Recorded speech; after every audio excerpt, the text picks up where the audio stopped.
I'm gonna wait for the folks out there, Frank, to let us know if all the audio's good, if audio's feeding through and all that kind of stuff. So please do let us know if you can hear us, if you can hear me, if I haven't messed up something here with the audio. In the meanwhile, while we're waiting for those confirmations to come back in, I want to invite everyone to go to hankstrange.com. That's right, go there, sign up for our email list.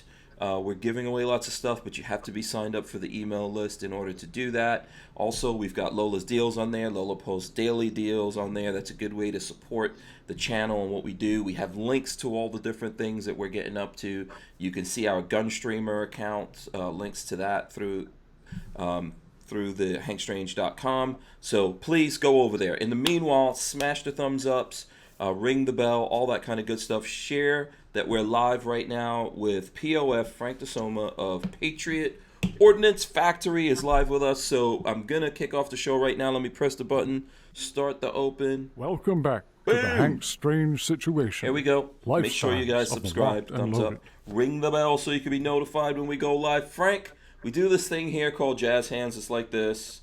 This is how we do the jazz hands. All right. I hope you got your big girl panties on. This is episode 541 of the Who Moved My Freedom podcast. I'm the host, your host, Hank Strange. Joining me, Frank Desomma, POF, USA, Patriot, Ordnance Factory. Not Plenty of Fish. So... totally different. We can go catch some. Yeah, don't get it twisted. Frank's joining us. He's going to be here the 2 hours. We're going to have fun. You guys can ask questions. We'll get to know Frank Desomma and POF a little bit better here. One other thing I want to do, remind everyone, Franklin Armory sponsoring the podcast. We appreciate the dudes out of Franklin Armory for supporting us. Makers of like binary triggers and lots of other cool things. So you guys can go check them out. All right, that's it. We're here. Smash the thumbs ups, ring the bell, share this with your friends. Frank Desomma, welcome to the podcast, my friend. Thank you, Hank. How are you doing? I'm good. Evening. Yes, good evening. Yes, I'm in Florida. You're in Arizona, right?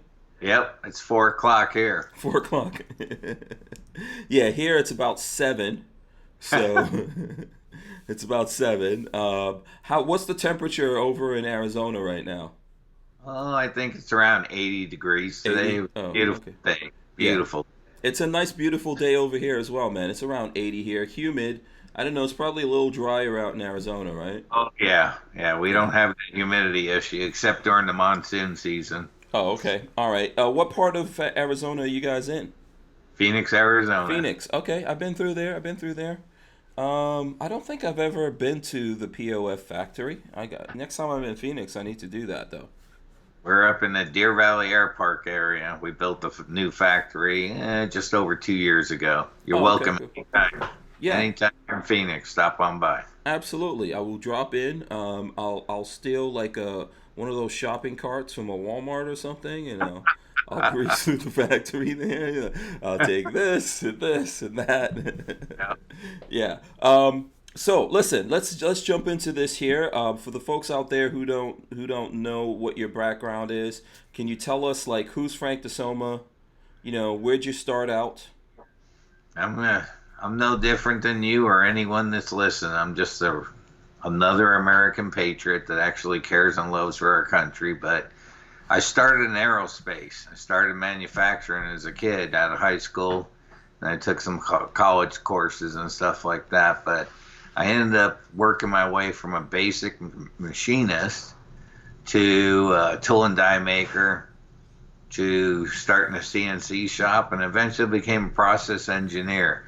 And I determined how things would get built in the factory when we were making, aircraft components and parts, whether it was pneumatics division or engines division.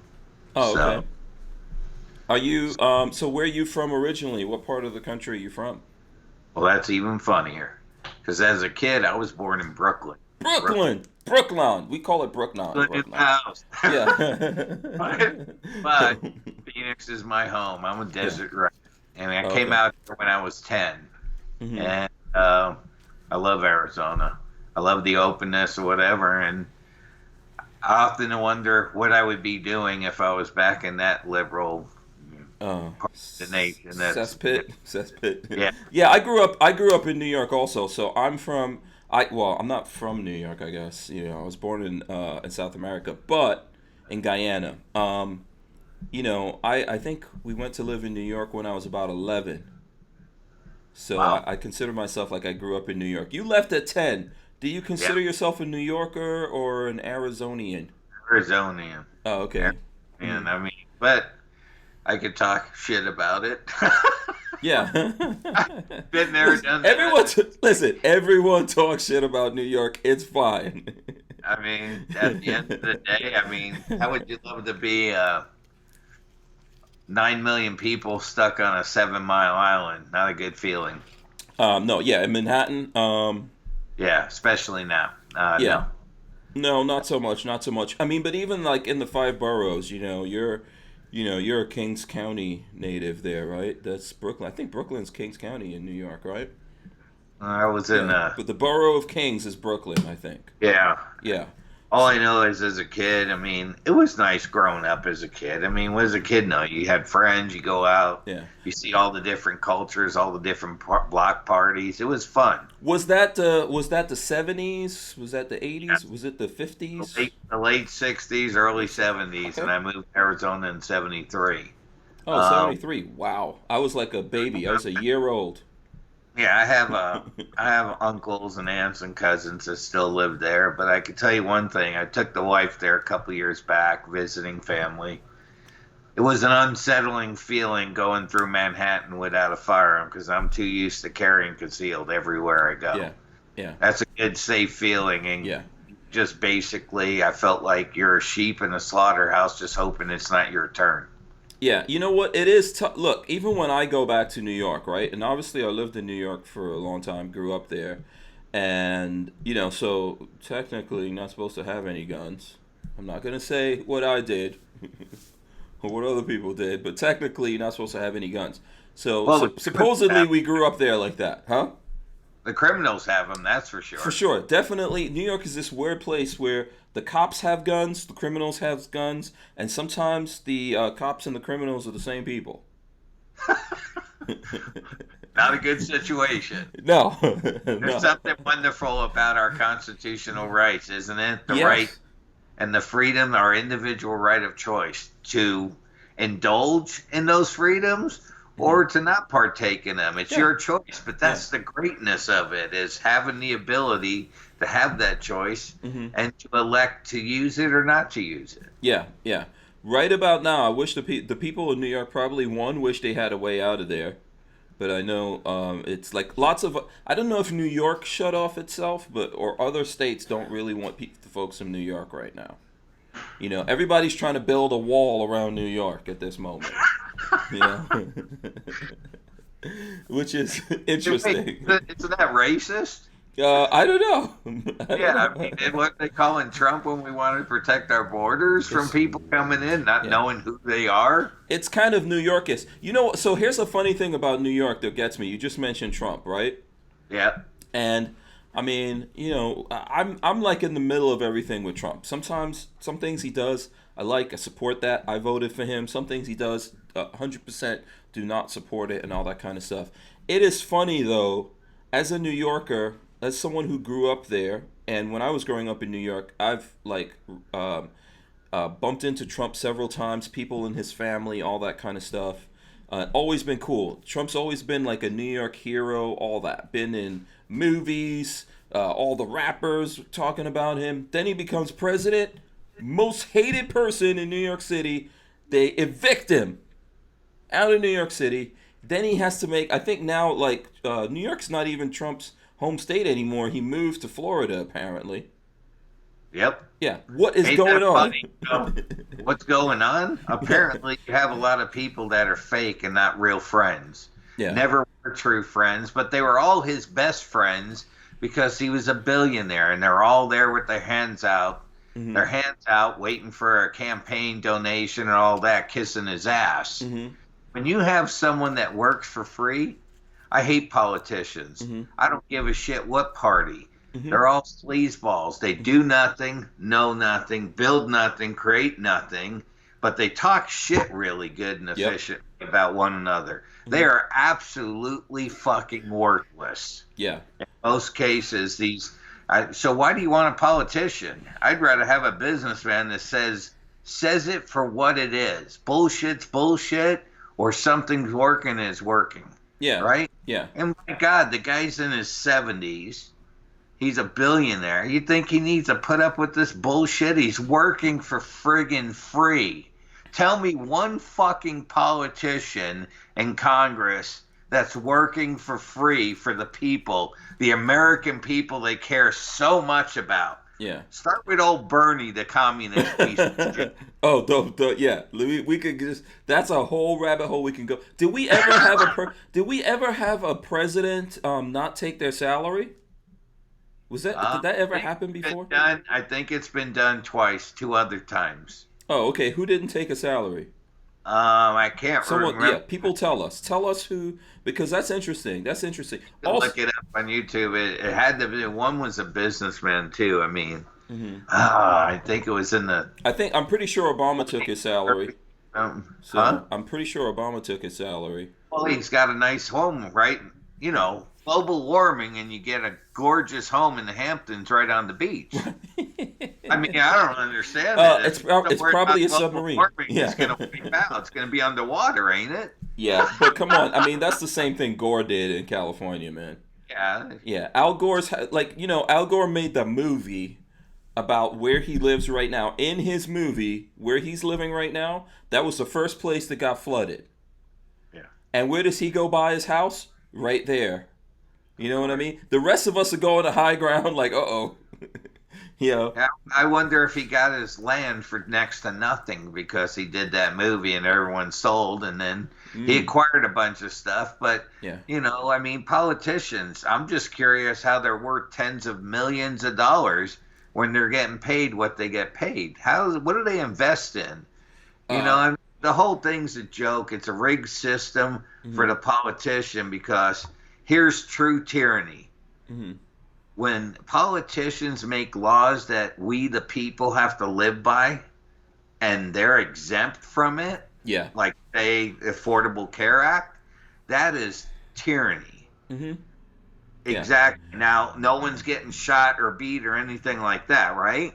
But it's tyranny because now you have a system where they are above the law because they make the laws. So how many politicians do you ever see get criminally charged? It's almost extremely rare.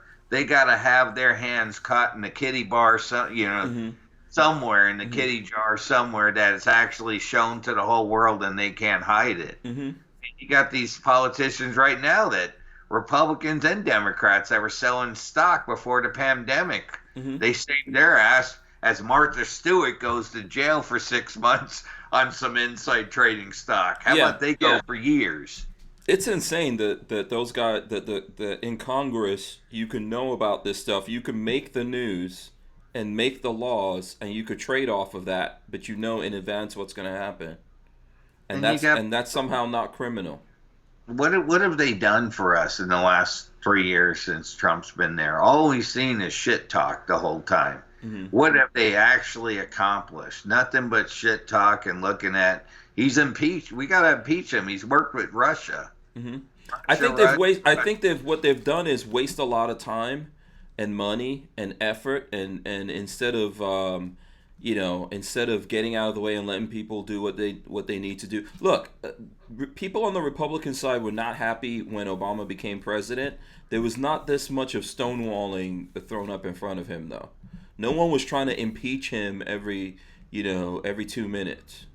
So every week they're trying to have a committee to impeach and investigate him. Too bad we didn't really do it. And they want to talk about Hillary Clinton. She got away with murder. Yeah. Literally. I mean, we can go on, and I know this ain't where you want to go with your show. We're here to talk about other things. I'm here to go anywhere you want to go. Anywhere you want to go. I'm just sick and tired as an American citizen. We build everything here in the United States. All our prints, we specify, have to be U.S. materials, raw materials. They have to be made in the U.S.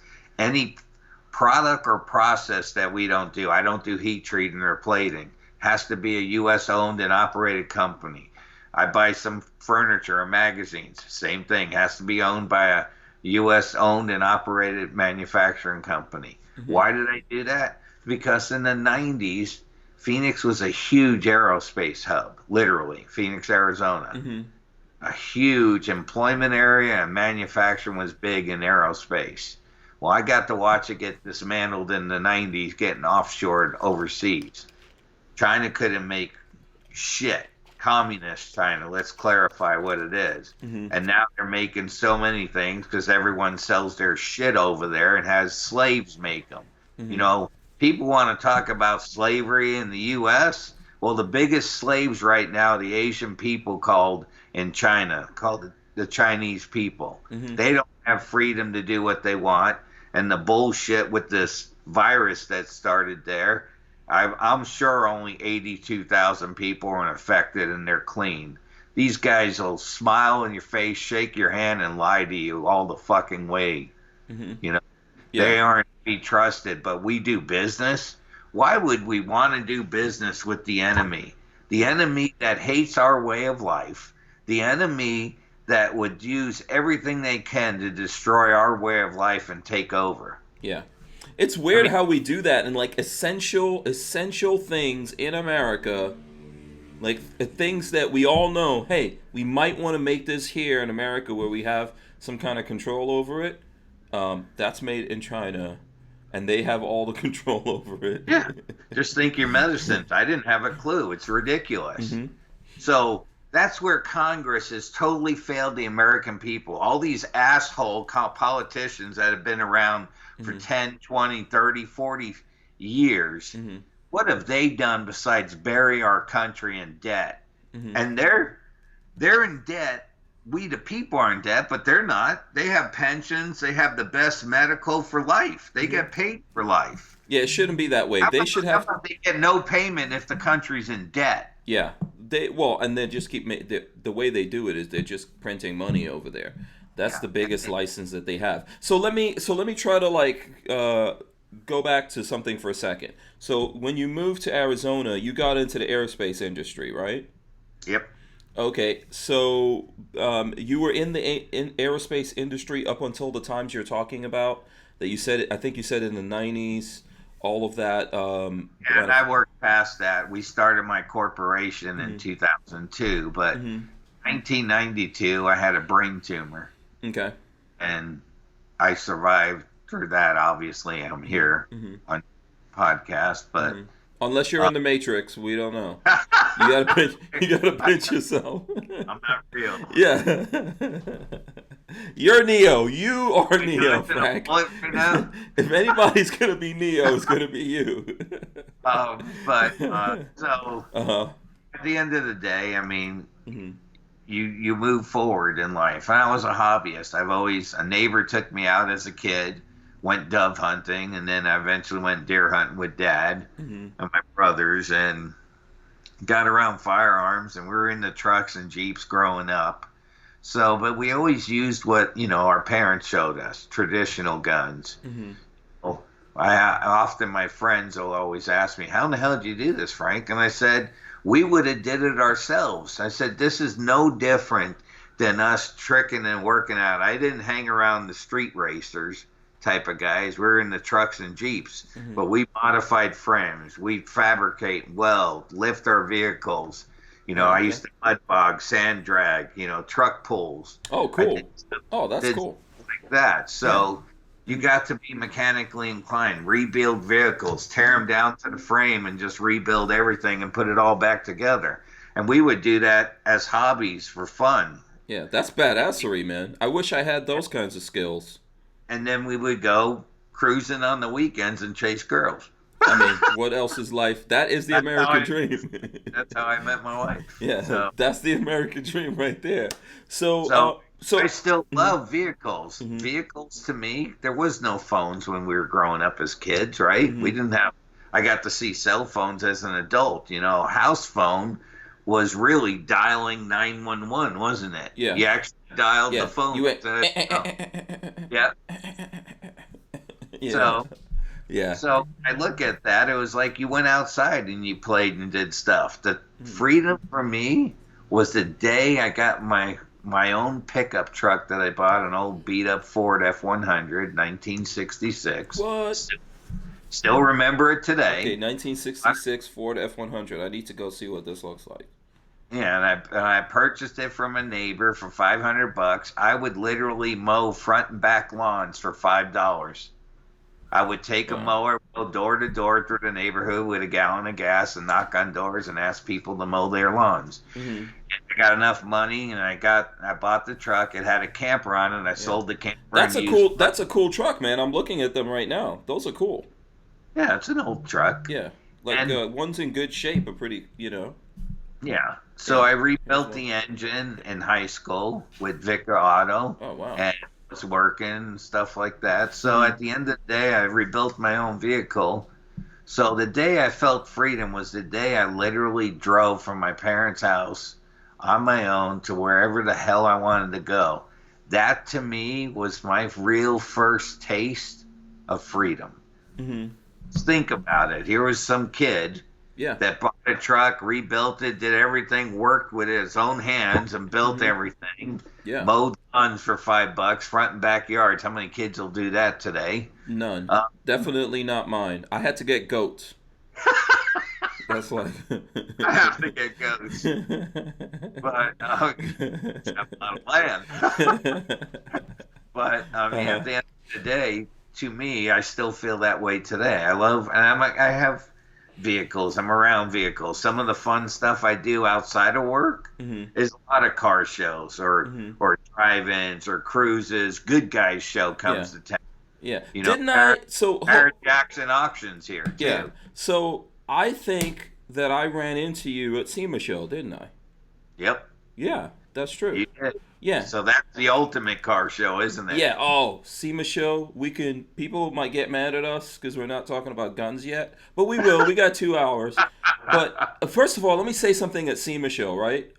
First of all, I'm definitely not the biggest person in the gun world at all. Really tiny channel. But I was at SEMA show, and I think I was there by myself, just running around doing my thing. And this guy taps me. He's like, "You're Hank Strange," and I was like, "Oh, it's a pleasure to meet you." So, and nice guy. And then he's like, "Yeah, I'm Frank Desomma, POF." I was like, "Oh, I know POF," and that's how we met, right? Yep. Yeah. So I was like, "What? The guy from POF? How does he even know me?" So I don't know what craziness that I did that you saw, but I'm glad you saw it. You're an influencer, and then you cracked me one time. You had a mohawk. Oh yeah, I still have a mohawk, but I can't get a haircut. So I mean, I got the mohawk under here, man, but you're still growing too much on the sides now, buddy. Yeah, well, because I mean, my barber's not allowed to cut hair apparently. It's crazy right now, man. It's gonna get really bad in America. There's gonna be a lot of hairy people walking around. Oh God. Yeah. So, but yeah, I mean, I love going there because I love seeing what people dream up and come up. Because it's the same type of thing. Building a gun, creating different things. It's freedom. And you're trying, it's expression too. Art's an expression, right? And it's to the eyes of the beholder what they view or how they view it. So you can make stuff look really badass, but it could be just a turd sitting there that can't perform. When you go to SEMA, a lot of that stuff looks badass, but boy, they kick ass because they have the latest technology. It could be something old. So I driving around in my daily drivers a 1957 Chevy 4x4, and it's a 3100 pickup truck. Oh wow, okay. It's got a 502 big block, fuel injected. You built that up yourself, I'm assuming. Well, with a friend and fabricating. Oh, but cool. Yeah. I don't turn the wrenches as much like I used to. That's for damn sure. Oh, okay.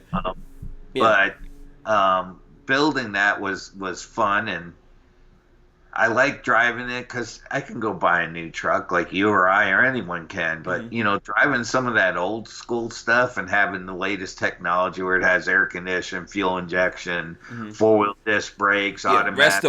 Resto mod's awesome. Yeah. It's fun. It's fun, and I love it. And then I go to the cruises or Good Guys show or any of those things. We have a POF Jeep here that's got a small block fuel injected, and it moves really fast. Nice. And I've been driving that lately because the weather's absolutely beautiful out now. Are there machine guns on that thing? I can put them on, that's for sure. Yeah, I'm sure you got some mounts on them. I can mount them. Yeah. There's stuff with me everywhere I go. You can count on that. Absolutely. So your favorite cars are like American muscle cars, 50s, 60s, 70s type of deal? Yeah.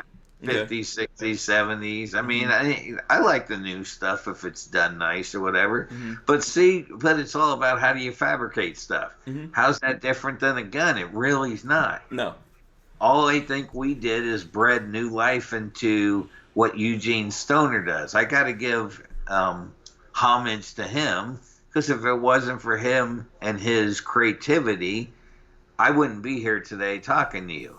Yeah. And who knows? I mean, it's America's rifle. I don't call it Armalite or an automatic rifle. I call the AR America's rifle, and it truly is. I mean, look at all the influencers like you, right? There's other people that the bulk of what we're talking is hobbyists, just like cars, right? Car clubs or whatever, bike clubs, motorcycles. There's a gun culture too. Yeah, and absolutely. All of us want to be associated with something. So being in Arizona has been a great thing for us, and beating the living shit out of product, running it full auto, and being in the heat and dirt. And I run a tremendous amount of wolf ammo. Okay. Tell me a full auto 5.56 that's outlasted the P416 on meltdown tests. Look at Iraq veteran 88 Eric. Yeah. I don't think anyone surpassed what we've done so far. No, that was an iconic video. I mean, I think Eric eventually was like, yeah, okay, I had enough of this. Yeah. But we shot it with Steel Case Wolf. Why? Because I wanted shot with Steel Case Wolf to give the AR a disadvantage, because you hear so much talk about the AKs being such a great platform. You know, it's the ultimate assault rifle. It's the most prolific, but I think Stoner's design with some upgrades by us, I think we surpassed it big time. Awesome. Lighter, cleaner, cooler, and outperforms it. Yeah, awesome. Really forms it. Yeah, so. we should get into some of this, because I see lots of people asking questions about this, and I'm gonna let me remind everyone: smash the thumbs ups, share the video. We got Frank Desomma here, POF, Patriot Ordnance Factory here. I know there's lots of people like shouting you out right now. I'll try to take a couple of things here. I'm trying to like do this in some kind of order. So you started POF in 2002, I think you said. Yep, in 2002 we incorporated. Okay. In 2004 we were at the SHOT Show, and then we had our first piston-driven AR-15. So I'll give you some insight in that. We were making handguards prior to, but in the interim I was selling handguards because we were still working on the piston gun in the background. I received a letter from Colt, like many other manufacturers did, about trademarks and trade names. So if you look at my first rail, it was called a P4. Okay. The reason I named it a P4 because I couldn't call it an M4 handguard, right? And the Picatinny rails were new, just coming out, and we had a four-sided Picatinny rail. But we couldn't call it a M4, right, an M4 handguard, because then I would have Colt, and I'm a new company starting out in my garage. Yeah, you don't want to get sued. Yeah, I was going to ask you, where did you start out? Did you get, like I was going to say, did you get a big factory, or did you start in the garage? You started in the garage? So let me tell you, when I was 21, through the years, I purchased rental homes from HUD. I'd rebuilt them and sold them, and I finally sold my last rental home that I had, and I asked my wife at that time, I said, hey, can I take 25 grand of it and try something? And she thought I was just going to piss it away, but of course she said yes. I mean, we dealt with a rental house for decades, and it was a pain in the ass, so she said, go knock yourself out. So I used that money, and we worked out of our garage, and I played with this. I didn't know, But that's the greatness of America. The greatness of America, the most exciting thing is our individual right of choice. We can fail or we can succeed. Even I look at President Trump. He didn't make everything turn into gold. He's failed several times too. Yeah, we all do. We all fail. I mean, the thing is getting up and trying and going for it again and again and again.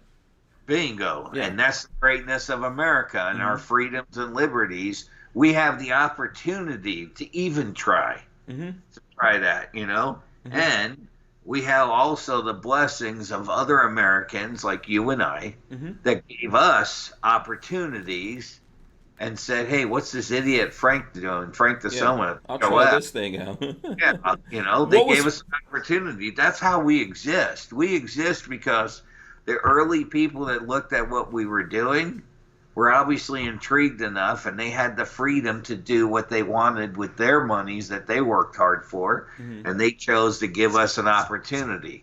And thank you to all of them, because for those reasons we exist, and we exist today because of customers. Absolutely. And the reason why the customers come back to you again and again is because you're building excellence, right? I don't know. That's what our goal is to never be complacent and continually push the envelope and not try to be mean too. I mean, the problem, like a resto mod, right? You're looking at an old car, right? They all kind of look the same until you open that hood and see the wiring and the performance engine in there and underneath the suspension and brakes. That's kind of like what we did with our firearms too. But to get back to when I was saying with Colt, we did the P4, right? The P4 handguard. That was for a carbine, right? Called the M4. Eventually, when we did our piston gun, I couldn't call it an AR-15 or an M16, so I called it the P4-15, the P4 rail, 15 for semi-auto, P4 rail doing a full auto, P4-16 for the M16 full auto. So that's how I came up with the nomenclature for our products. So in 2004, we were the first piston-driven that was being sold commercially on the market. Now, at that same time, there was a famous company doing the same thing. They didn't bring it to the market, but they were pushing it to the military, called HK, right? Right. HK, yeah. They had a product called the M4 Enhanced with plastic handguards, and it was a piston-driven, AR or M16 because they were doing full auto too. But they called it the M4 Enhanced. Well, guess what? They got into a lawsuit with Colt, and not only that, and why I know about it intimately, Bushmaster was also pulled into the lawsuit too. A year and a half later, by the second SHOT Show called 2006, HK came out with the 416. We were already calling our gun the P416. Uh-oh. It was already done, but I'm nobody, a no name or whatever. So you didn't decide to sue them. You didn't get into the suing game. What am I going to do? We're still in the garage. Yeah. Probably a lot of people think we're stealing stuff. I have all the proof. You can go to the Wayback Machine. But listen, so first of all, HK makes cool guns without a doubt. Can't even debate that, right? HK makes cool guns, but they don't like civilians. They only believe they only want the military contracts. Yeah, well, that's why all the foreign companies are here, because they can't even sell their wares to their own people in their own country, which is ridiculous. Yeah. But that's how it's played out here, because everyone from around the world is selling their wares here in this country. Why? Because of freedom, our individual right of choice. And we happen to have the right to bear arms, and that's why all these companies are here selling their wares, because they would not survive on selling it to their own country, because they don't. Yeah, in Germany and all that kind of stuff, HK would have a tough time. So they'd be making AKs. They'd have to make AKs to sell stuff around the rest of the world, which they kind of do. In 2006, the only piston guns at the SHOT Show were for AR style type guns and M16 style guns was HK with their new 416, and POF was there. 2017, LWRC rolled into the game. But HK changed their name and got out of the lawsuit. They did a settlement with Colt, and they changed the name and moved on. Bushmaster never did, and they fought it to the end and actually won. And why would that be? Because every gun, every receiver, there's nomenclature. You know exactly who's the manufacturer of that product, the name of it, or whatever. There's not false advertising here. Mm-hmm. So I think that's what the judge and the court case ended up doing was, hey, the nomenclature's right there. There's no misrepresentation of what company it is. Okay. So anyways, that's a little story. But we went from that. In 2007, we brought out the P308. So that was our first piston-driven 308, like the AR-10 style gun. And that was our biggest, best-selling gun. The bread and butter maker of Patriot Ordnance Factory was our 308s for the longest of times. Mm-hmm. One can fight over the little 5.56 all they want. But when it came to the big powerhouse, the real battle rifle, or having a cartridge that you can actually really go hunting for every North American game in the country, mm-hmm. 308 does that. And then eventually, 6.5 Creedmoor came out. Right. Yeah, that's what I was going to say. I mean, 308 was, even when I started doing stuff in the gun world here, when I got into this, 308 was the thing, right? Knockdown. It's like 308 in 1911s. Yep. And it still has it. I mean, mm-hmm. the biggest selling cartridge in our country right now is 9mm. Mm-hmm. 5.56 number 2, believe it or not. Okay. I think the 7.62 308 is like number 6. Okay. So it's still extreme popular cartridge. I think the 45 is number 4. Really? Okay. Yeah. So still a big following of the thumpers, right? Yeah. So. But, we have all these new cartridges, and 243's always been out there, mm-hmm. which is a good hunting cartridge, doesn't kick much. Mm-hmm. The 260's been out there, but it's hard to find it. And the 6.5 Creedmoor is really accelerated. It's a really good, accurate hunting round and an accurate gun for mm-hmm. people playing PRS, even like the 6mm Creedmoor. Those could fit all in our 308 platform. But the P308, and then we brought out ambidextrous features. We did drop-in trigger groups over the years. In fact, the drop-in trigger, we worked with Timony and developed it. Oh, cool. Okay. Timony was like 5 miles away from our factory. And when you're assembling something, there's 7 different parts that go in the thing. And I wanted a cassette that just dropped in. You push the pins, tighten them up, you're done. Mm-hmm. I something simple that was tested outside the gun, outside the receiver, because everything's black. All these parts, the receiver's black, and all the parts are black. Some bling. Well, it's hard to see everything. Yeah. And I was an idiot that would put a hammer spring in backwards. It would pass tests, mm-hmm. Cycle tests, mm-hmm. but after a couple hundred rounds, you start having like primer strikes. Mm-hmm. Well, I was the idiot that installed it backwards, right? And you got to bring it in, you got to repair it correctly or whatever. Mm-hmm. How do you prevent that? Well, you build something outside and you do the testing outside and then install it in the gun. You make it quick. Mm-hmm. Because as a process engineer, that's your job. How do you build something quicker, faster, more efficient, retain the quality at always in every step of the process, throughout the whole process till it's done? Mm-hmm. I mean, and that's what process engineers do. You find ways of making stuff more efficient, and it's not just about dollars all the time. It's about time. Mm-hmm. Time is money. So if I could do it quicker, faster, more efficient, and I'm repetitively the same from person to person because it's easy to train them, mm-hmm. so you can expand upon assemblies. I'll give you an example. Early on, I was close friends with Steve Troy, right? Troy Industries. Mm-hmm. He made a rail system. Marty Daniels, he makes a rail system. Mm-hmm. I tried their rail systems because, hey, they're pretty known in the industry and I'm building a gun, I'll put it on. Well, there's a couple problems.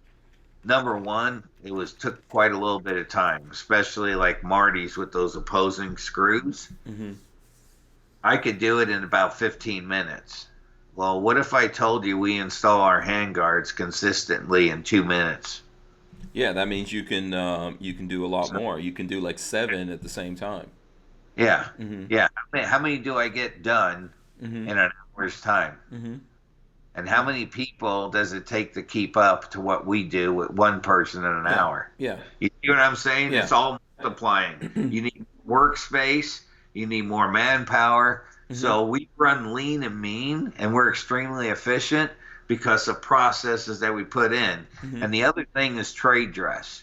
If I put someone else's product on mine, well, then it's not a POF because half that gun is the rail system, isn't it? Yeah. If I have a Daniels On defense, the outside, the look of it, yeah. yeah. Mm-hmm. If I have a Daniels defense rail on my gun, people are going to start associating it as a Daniels defense rifle, Right. and when it's not. Mm-hmm. So I made choices early on to make our own product and to look for ways how to assemble it more efficiently. We also have a heat sink barrel nut because we have plenty of patents. Mm-hmm. We did it in aluminum and have a lot of surface area for dissipating heat. And that's part of our assembly. It's a 3-inch aluminum barrel nut. Mm-hmm. Aluminum's 17, 18 times more efficient at radiating heat. And if you have 30 to 40 inches of surface area, well, what does that mean, Hank? Well, it means nothing until you understand that the mil-spec steel barrel nut is about 9 inches of surface area. Okay. So you can't dissipate it over more area. Yeah. Yeah. Do you have a steel radiator in your vehicle? No, No. because it's not good at radiating Yeah. heat. Mm-hmm. So you think of an AK, it's all steel. Well, it holds that heat. Mm-hmm. That's the one thing Stoner did when he went to lightweight materials that were strong. Mm-hmm. Because what was Armalite? Armalite was a subdivision of Fairchild Aerospace. Mm-hmm. They were an aerospace company, so they were dealing with aircraft things. So they were looking for strong, lightweight materials so you don't have all this weight up in the sky and need tremendous amount of horsepower, even more than what was available at the Mm-hmm. time, Mm-hmm. knowledge and building. Mm-hmm. So take the airframe as light as you can and as strong as you can, where it had the horsepower of those days where it could get it moving to where you had enough thrust for flight. Mm-hmm. It's no different. He used the same type of materials and put them in the firearms. So if we go back into the time frame, could you imagine poor Eugene Stoner going on to a Marine Corps shooting range and an old drill sergeant there looking at that AR-10 Mm-hmm. or his M16 and saying, "Get that stupid ass Mattel toy off my goddamn range right now." Mm-hmm. Because they didn't want to look at it. A man's gun was what? A steel Yeah. a steel barrel, wood stock, all Nice that. and That heavy. gun, yes. Make a good club. Yeah, well, I mean, hey, we fought with them. Mm-hmm. I mean, think of the M1 Garand. Mm-hmm. It was a heavy gun. It still works today. It was piston driven too, wasn't it? Mm-hmm. An M1 carbine was the little lightweight carbine, piston driven too. And then you still have today, which is still used in the military. I don't know at how much or how heavy it's used, but the M14, Mm-hmm. right? The M1A, classic, beautiful gun, heavy gun, right? Mm-hmm. Steel receiver, steel barrel, wooden stocks. Mm-hmm.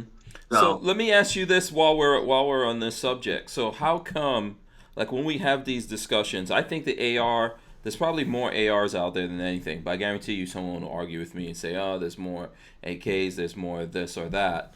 I think maybe in America we could definitely win the argument that there's more ARs. How come it doesn't get like the same respect?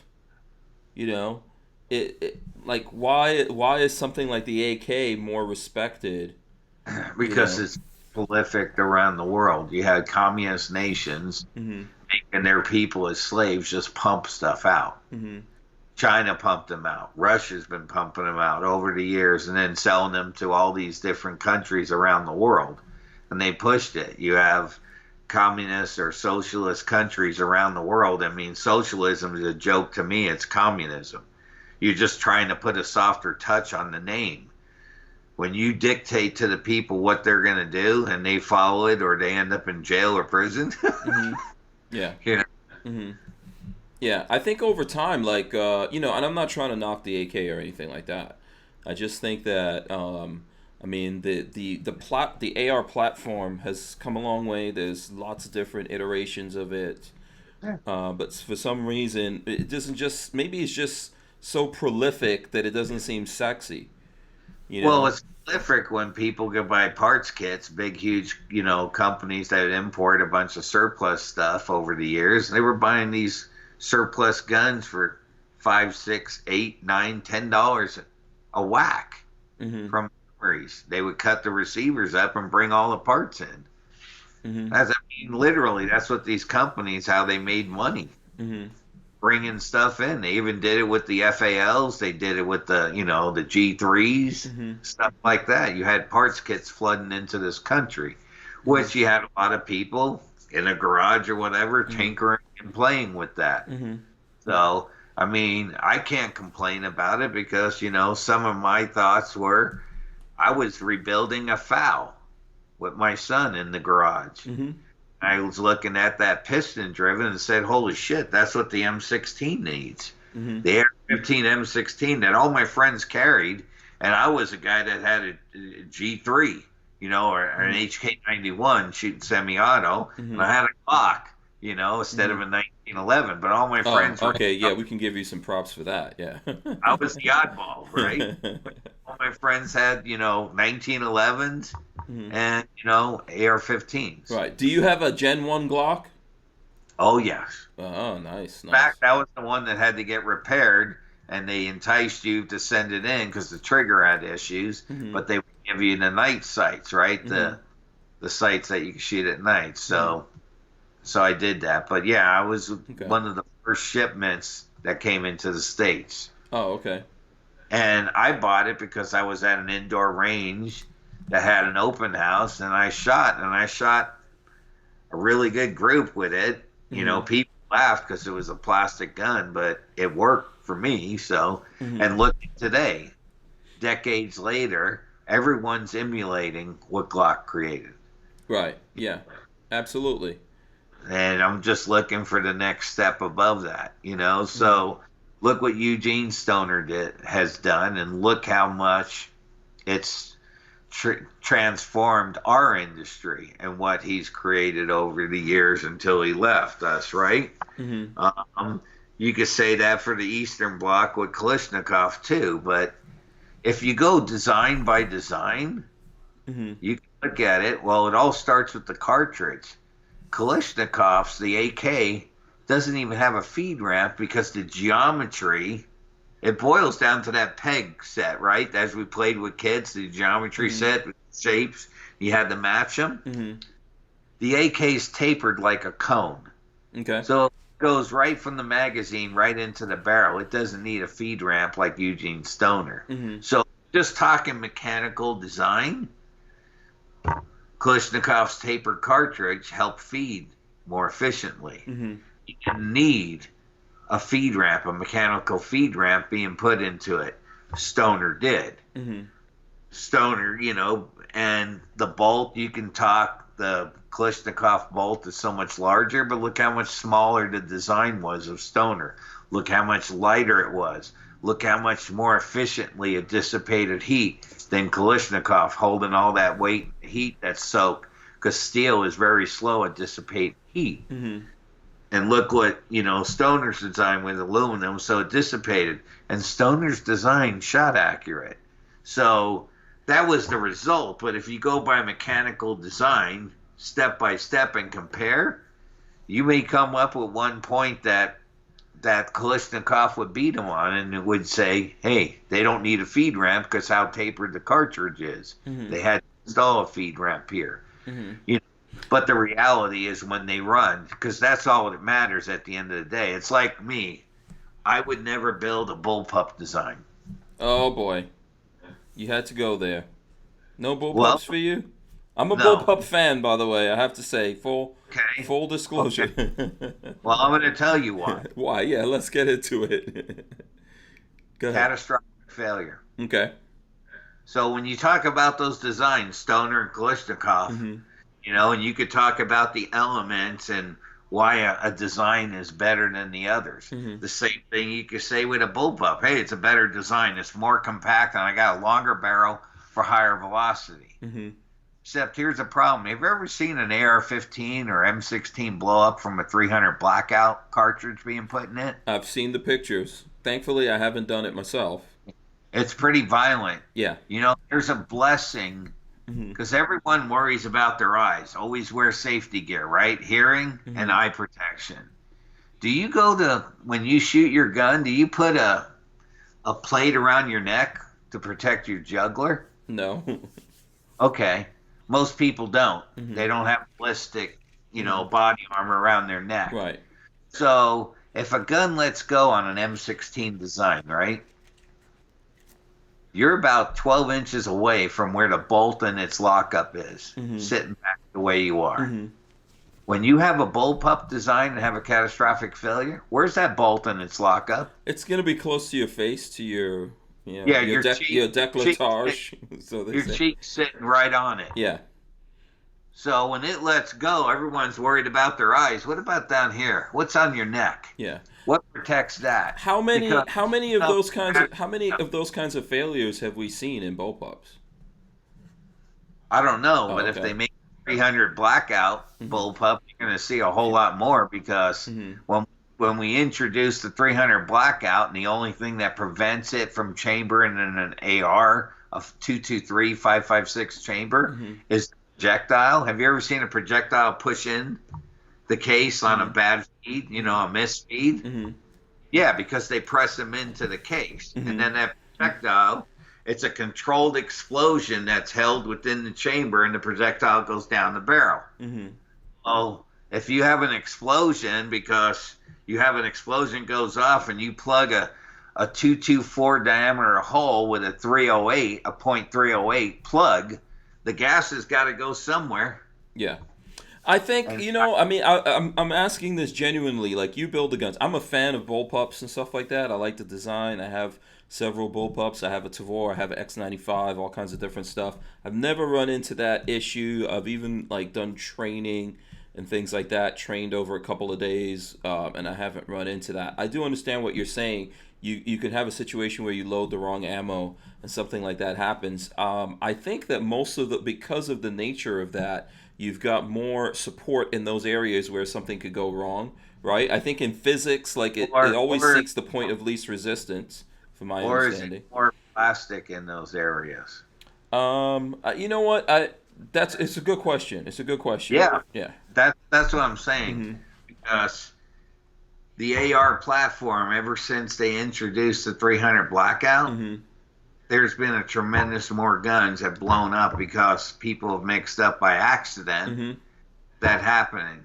And when you see a firearm that blows up from that, it rips the sides of the receivers apart. I mean, it's pretty bad when things go. So catastrophic failure is the reason we will never build a bullpup. It's not that the design is real cool. It's not that it makes it more compact.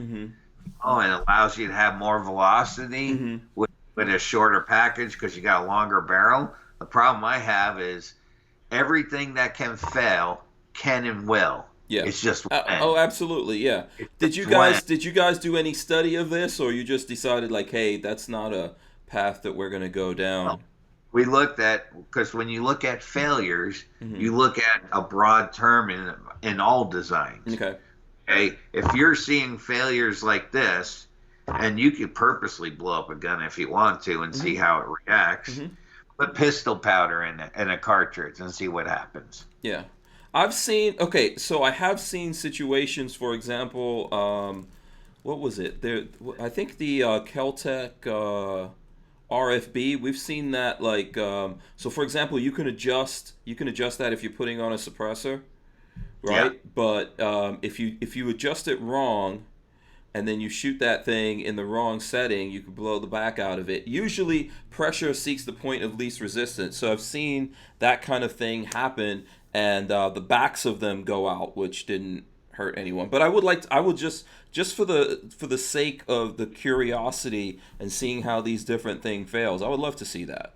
I'd love to see that kind of study, that kind of data, I think. Because no one talks about that, and those are real things. Everything that's mechanical in this world can and will fail. Like humans, we make mistakes and we fail at times too.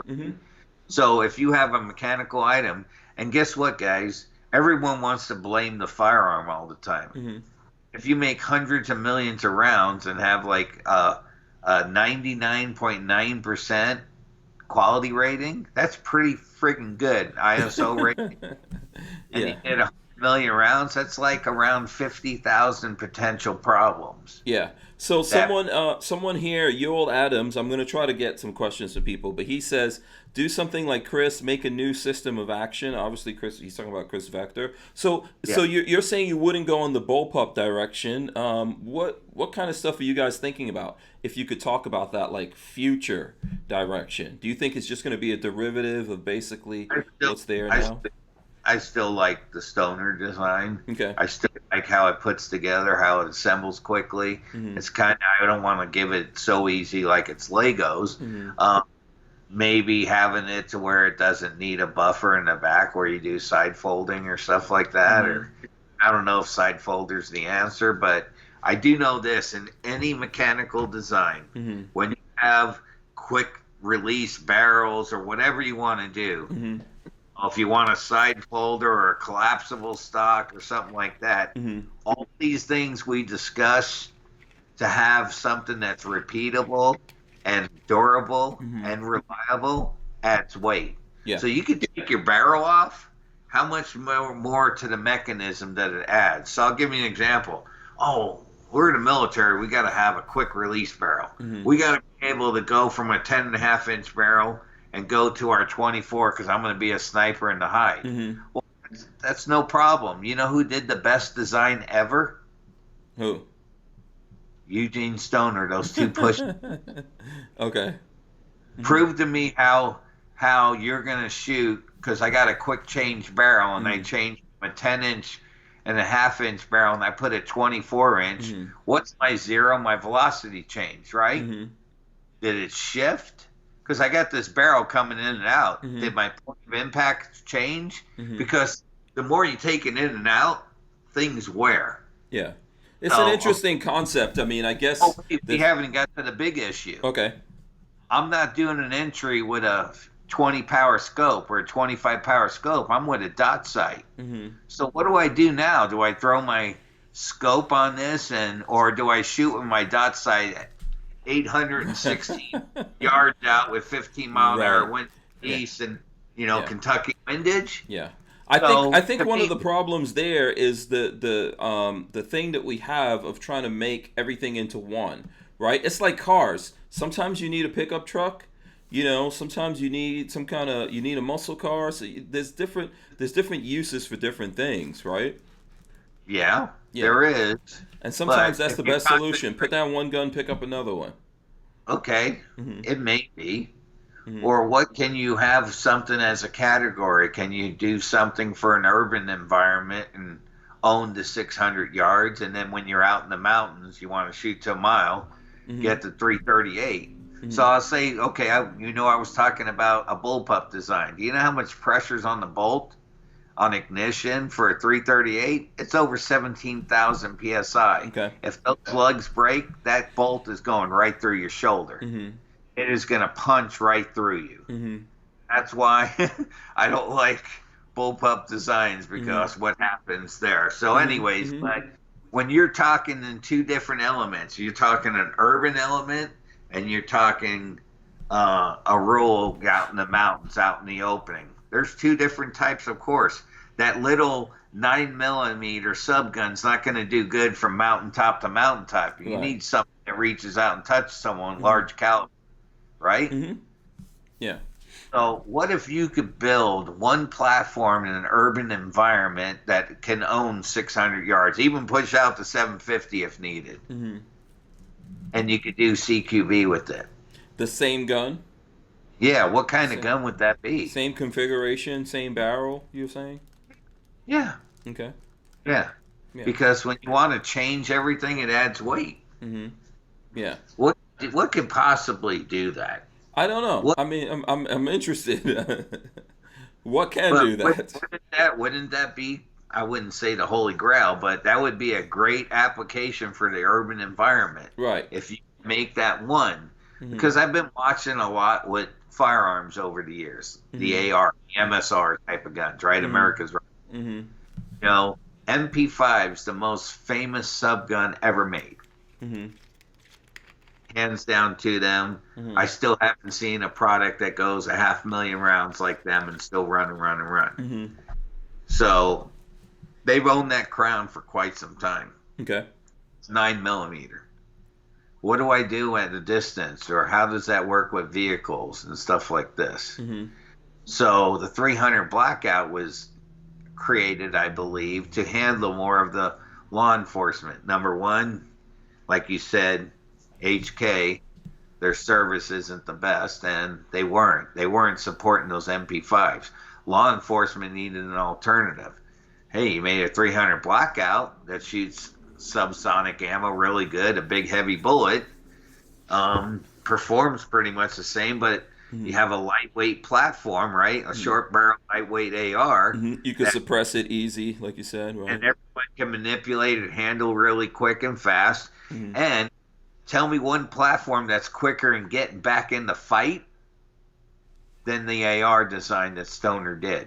With all his manipulation of mag releases, bolt releases, and trigger, not even talking about enhancements like the stuff we did with ambidextrous features, just the standard skill. I own an MP5 full auto, transferable. I would go to subgun matches, and every time there was someone like an officer that had a Colt 9mm, he would clean my clock. You know why? Because as soon as that gun runs out of ammo, you gotta use a hand, take the mag out, get the mag in it, go up, rack it, and release. You know ARs. You drop the versus just drop the mag, put another one in, close the bolt. Go up, and you're back in the fight in seconds. Stoner did a really quick thing, and ambidextrous features make it even more fluid if you train on it. Okay. So how do we, like, what I'm trying to get, I mean, I don't know if you're alluding to something that you're coming out with or something that's already out. It's already out. Yeah. So in the course of building things over the year, in the course of failing at a lot of things, you learn through failure. Okay. Especially if you're a process engineer, you all data is important. Good data and failed data. All of it's good because it helps you learn and understand what's going on. So at the end of the day, the reality was, how do you make something better? To me, I've watched the industry for easy decade trying to make the AR-15 M16 be more than what it is. Always coming up with a cartridge to try to be like the battle rifle 7.62 by 51. We had a 6.8, right? 6.8 SPC. Well, we're about 70% of what the 7.62 by 51 308 does. But it fits in the AR. You have a 6.5 Grendel. Hey, I can shoot distances. Hey, Bill Alexander, when you came up with it, you're pushing me to do it, and the only available ammo wouldn't shoot half MOA, but all your hand loads did that no one can buy. So why do you sell a product until you see recently, like Hornady building it, where you have good, accurate ammo? The whole problem with that gun was it was plagued, too, with bolt issues. You had 7.62 by 39 even in ARs, right? The problem with our military from the 60s when we adapted the M16 and even law enforcement, including up to today, we are overmatched by our adversaries. Period ended. They always have a bigger, badder cartridge. We kick ass as Americans, American patriots. Why? Because of love of nation. There's nothing better and greater than people that volunteer for a love of nation and a love of freedom, that overcomes all adversaries. Period ended. And when we're fighting it with a deficiency because we're overmatched, being that we have smaller cartridges going into a fight, but where we kick ass is what I said earlier: communications and skill set. we kick ass there. But unfortunately, this country goes around and trying to help a bunch of shitbags around the world that turn on us over time. Mm-hmm. So they start learning our tactics. They start learning how we communicate. So to me, all I care about is America first. Mm-hmm. And I want our people to own whatever. So if you can do what all these different cartridges trying to be like with the AR or M16, I mean, look, you got even today a 300 blackout. Well, it shoots a 30 caliber bullet. Okay. So are we talking about the Rogue here? We're talking about the Rogue? Is that the Revolution was the start of it. Okay, it was a combination of all the years working, and that's what we did. We literally engineered an M16 AR-15 receiver up and lower to shoot 7.62 by 51. Obviously, we have a 308 magwell. That's what's different on the lower. The upper receiver has a larger trap door, but I can still shoot a smaller AR-15, 223 cartridge out of the larger ejection port, but it doesn't matter. And why would I want to make those guns 5.56 if I'm already shooting 308? Doesn't make sense. I use the same barrel nut, the same gas block, the same rail, the same M16 charging handle, the same bolt carrier, roller cam pin, cotter key. All you do is change the bolt and firing pin. Okay. And I make that gun shoot 308. That's why we are lighter than every single gun in the planet when it comes to the 7.62 by 51. I'm not using unobtainium materials or materials other than full strength stuff. I don't have carbon fiber. I don't have lithium. Right. I don't have magnesium. You're not using pencil barrels, I don't think, right? No, and I don't have titanium. So our first walk in the park was the piston-driven Revolution. Came out in 2017. And that was 7.3 pounds for the 16 and a half. The 12 and a half inch barreled gun was 6.7 pounds, 6 3/4 pounds. 2019, we brought out the DI version with a flat top upper and without the backbone in it, with a regulator gas block. The 16 and a half inch, and we're all talking now so everyone's on the same page. When I'm saying 16 and a half inch, it's a 15-inch rail, rifle length gas block position.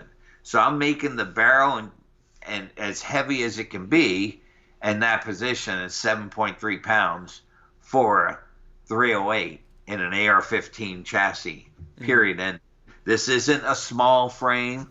This isn't an AR-10. It is literally an M16 AR-15 platform that shoots 308. Great marketing by DPMS 2 years after the fact. All they did was knock off the Colt 901. The 901 came out 2 years earlier at SHOT Show, and they never advertised that they made a smaller receiver set.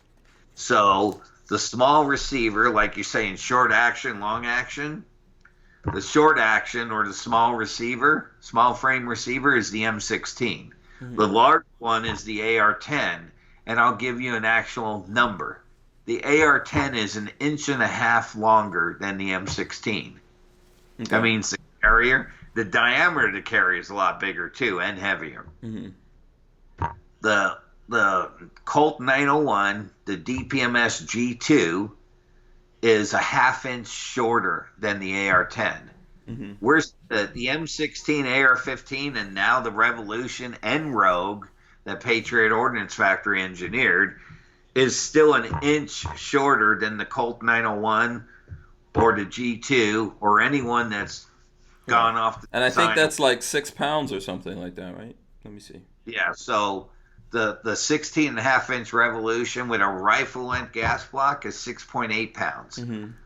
The 12 and a half inch pistol with the brace on it, 6.32 pounds. It's lighter than an MP5 with a retractable stock. Okay, so how are you doing it? How are you doing it? I just told you. We engineered an AR-15 that shoots 308. Right. It has the same size diameter bolt and barrel extension. But it can handle the same levels of pressure, stress, Yeah. all that kind of stuff. Because we upgraded through destructive testing. Okay. You know, talking why I wouldn't do a bullpup design. Mm-hmm. We do destructive testing, Mm-hmm. like you should do in engineering. Right. And we found the metal, which I'm not going to say, but That's the secret sauce.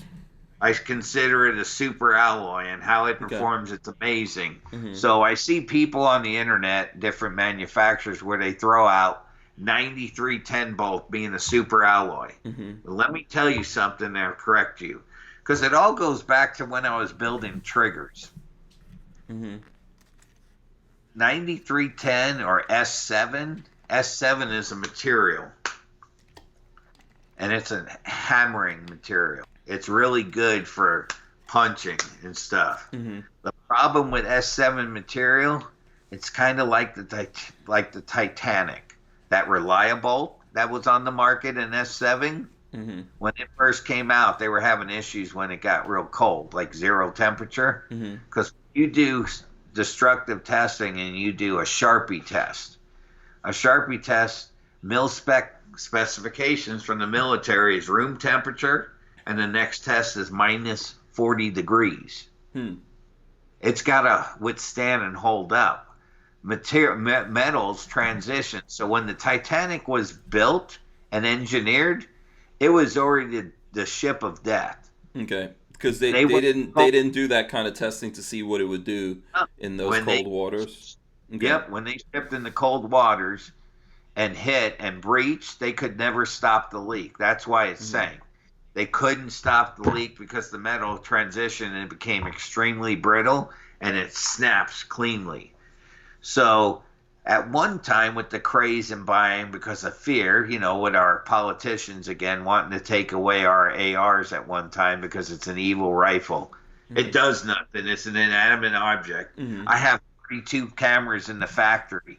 I have yet to see one firearm come out of the safe, load itself, and go out the door for the night on town. And go come postal. Back in.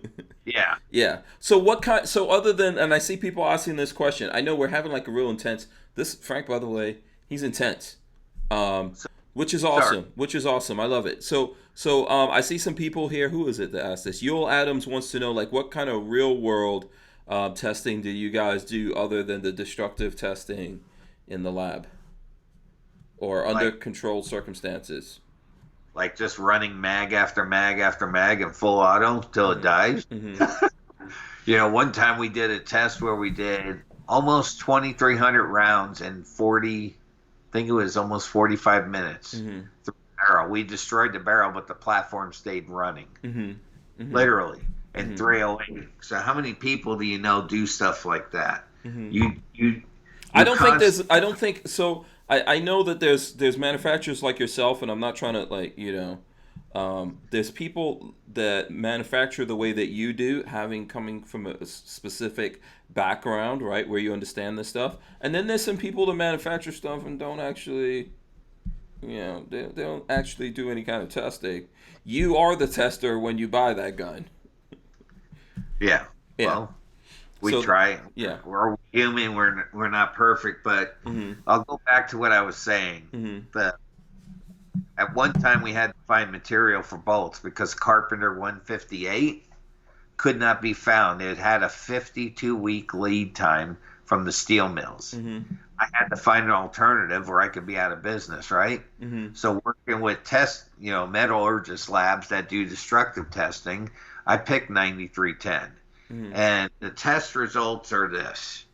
9310 is it like buying a Fram oil filter or an AC Delco oil filter? A Fram air cleaner or an AC Delco air filter? It's a cross-reference. But yes, I will say this. 9310 is just over 6% better than Carpenter 158 if you want to talk about strength and ductility, which is very critical. Material we're using is over twice that strength. Over twice the strength and over twice the ductility. It is extremely strong. Why did I do that? The same type of test where it's room temperature and minus 40, there was absolutely zero change. And I screwed up, and I'm pissed off about it. I should have went 10 degrees more, because I could look you in the face and tell you that I took this test to 3 times the limit of the military test. I went to minus 110 degrees. There was 1 pound difference from room temperature or minus 40. Unbelievable. That's a super alloy. When I took it to that extreme level and it still held up that strong, we have something. Okay. And that's proprietary to POF, or that's something that's used in other industries? Just no one used in the aerospace industry, I'll tell you that much. In the aerospace, okay. Because I spent my time in engineering and doing destructive tests until we found the right material to use. And then from material, it still goes down to geometry, how you do stuff and testing. And if you want to talk testing, make everything full auto. Because I'll tell you one thing, when you run guns and hammer them full auto, it's like putting oil in water. All that oil comes to the surface. You will find the weak links in your design really quick. So, and I could get into other things. Yeah, I mean, I think everything should be full auto anyway, and integrally suppressed. What do you think? What do you think about that? Do you think that's something that's going to become a thing, integrally suppressed? Or you guys even you're not, I don't know if you're getting into that. I haven't even messed with it. Okay. We didn't hear why. I don't want to be beholden to some federal government employee that holds me up from making revenue. Suppressors are very expensive to the consumer. There's not much there. And they're selling sometimes more than what a gun costs. And there's so many more parts in a firearm, so much more material. How can this little tiny suppressor cost so much?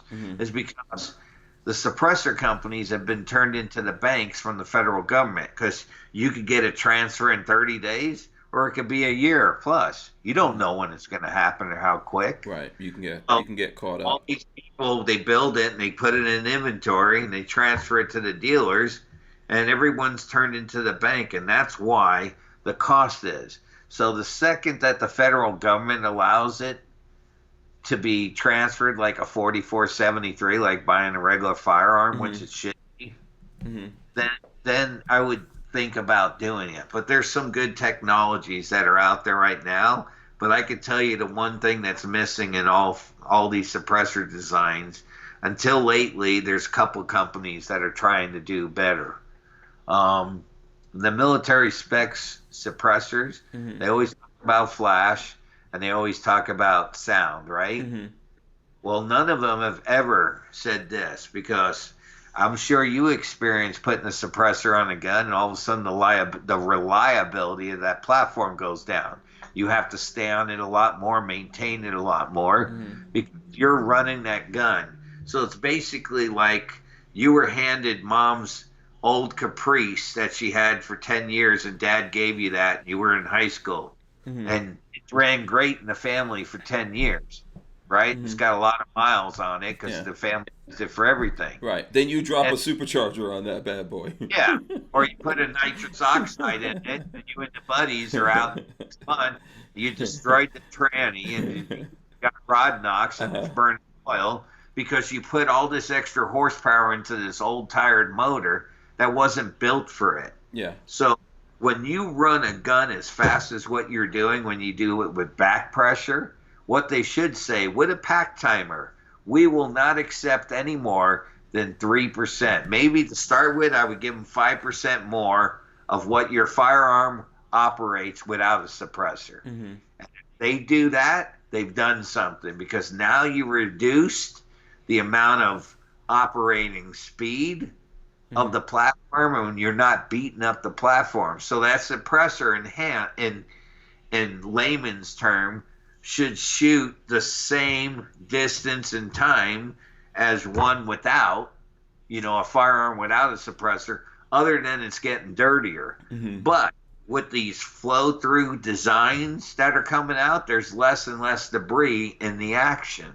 Because I look at today's suppressors, the bulk of them, It's like you and I driving in my truck, and I have the exhaust pipe coming in the side window as we're driving. Why do I want, or if we're in a car and we have the back window open with an exhaust pipe in, and now we're breathing it? Why would I want that?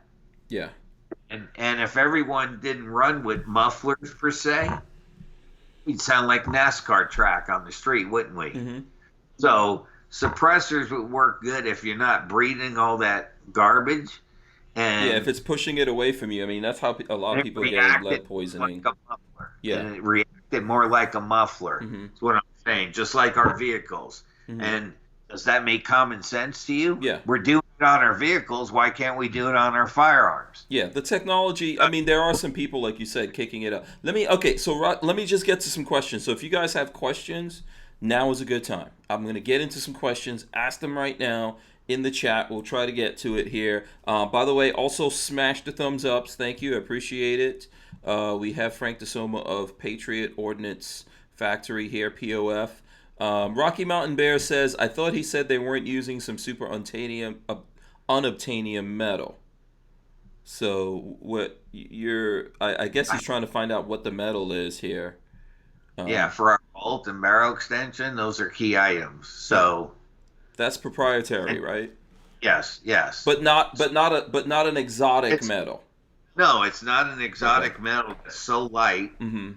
That's so light that's in the purpose of trying to make an AR-10 extremely light. We could whittle receivers away, slot through them. I mean, how would you like to shoot a suppressor on a gun that has slots through the receiver, through the upper and lower, where it goes into the action? It's the greatest design that Stoner did, because if we had Stoner's design during World War I, those firearms would have kicked ass in the trench wars, in the mud and muck, because you didn't have the action open to the environment. You could put a magazine in, chambered around, close the dust door cover, and that rear charging handle that James Sullivan designed, which he was on Stoner's engineering team. He came with that rear charging handle design, so give him kudos for that. That action, tell me one action in the world that keeps debris in the environment outside the action better than what the M16 did. And everyone's been emulating that, but they haven't surpassed it. Okay, so let me see here. Hold on a second. I'm trying to get some. The Juice wants to know: did POF USA scrap the P300 win? Most likely, I'm probably not going to come out with the P300. Okay. Especially shooting a 300 Win Mag. It's a belted cartridge. Have I played with it? Yes. And we were planning on doing it. It's just, how many would we actually really sell? Yeah, in 300. And then you have to support it, because it'll be a more expensive product. And then you have to support it for the life of that program. And at the end of the day, if we're not going to sell quantity of it, you got to rethink what you're doing, unless, you're just going to do a custom one of, and then down the road, you just not support it. That's not right. So there's a bigger picture to it than just that. There's economics. Right. So you're seeing. So what are you guys seeing a bigger demand for out there? Obviously, you've done a lot. 308's being the big thing. Is 6.5 the next big thing here, or are folks already onto it? Okay, let's talk about when we were fear of the two big gun runs that were before, but there were people like us, right? The shooters. Now, the fear of buying that's going on with this virus is a lot of people buying products that never had guns before, or firearms, because they're seeing and sensing fear before, or fear now, and they're wanting to own firearms to protect their families and their property, which I'm all for. I don't have a problem with that. Yeah. Every American should have the ability to protect themselves. But every one of these turns where things get crazy, here's something that always stands to be true. You always see 5.56, 7.62 by 39, and 7.62 by 51 308. The 6.5 Creedmoor doesn't sell anywhere near. We can sell 10-1 with the 308s, especially now. Okay. Yeah. Especially now. Why? Because you find it more often than not anywhere. So if you got to hunt around for something, you probably, if you ran out of, say, give an example, you have a P90. Where do you get parts for that? Yeah, for 5.7. Yeah, we're in Katrina, you and I, and we're in this muck in the middle of nowhere, and you need some. You better have all your 5.7 already stacked up somewhere. And if you're out of it, Yeah. you got a club on your hands. Yeah. Just like parts. How many people have parts? You could damn near, for the AR platform, it's like a 350 Chevy. You could damn near go to the convenience store, Circle K, and get parts for it. They're that common.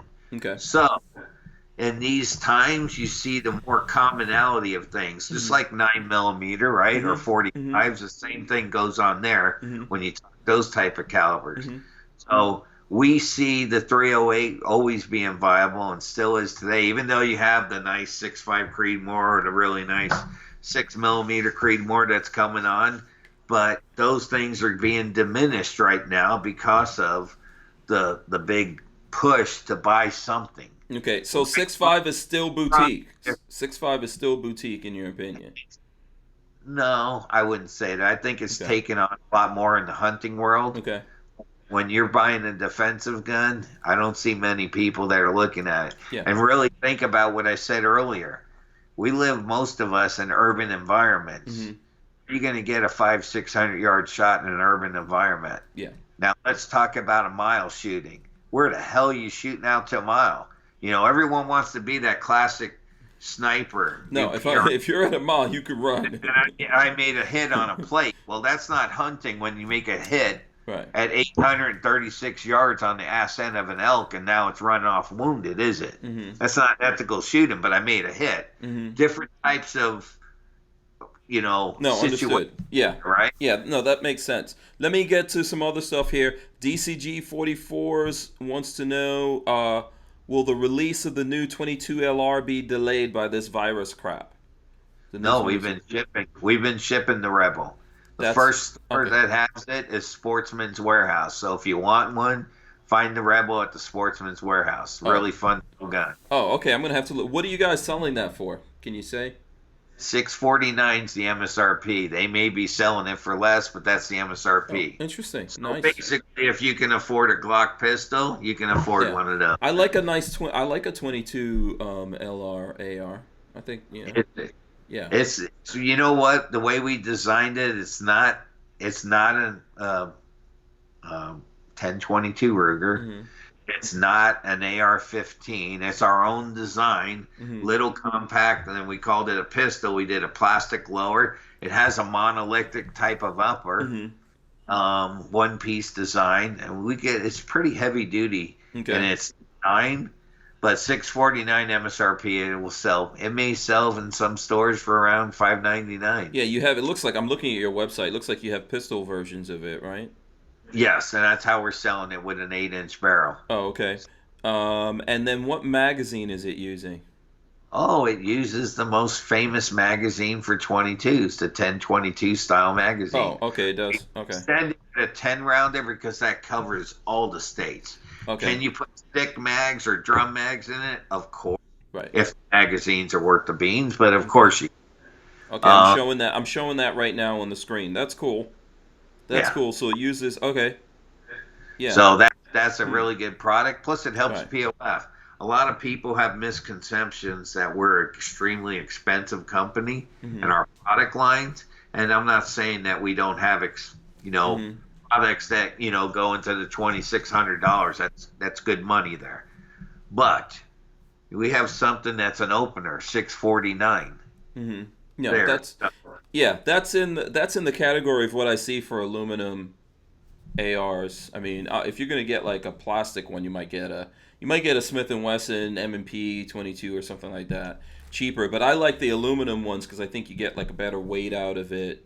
And the gun weighs like 3 1/4 pounds. It's fun to shoot. You can shoot subsonic ammo with a suppressor on it, or standard ammo. Yeah. It's easy to train kids on. You can train kids if they're respectful and they listen. You get to the point where some of these guns are too front heavy for kids. But if they're respectful and they learn and they're good students, right, and know how to properly handle stuff, you can get to the point where they can stand up and actually shoot the gun because it's not so heavy, the handle, front heavy. Right. Can I make a suggestion here, Frank? Yes. This would be a perfect gun to make a bullpup.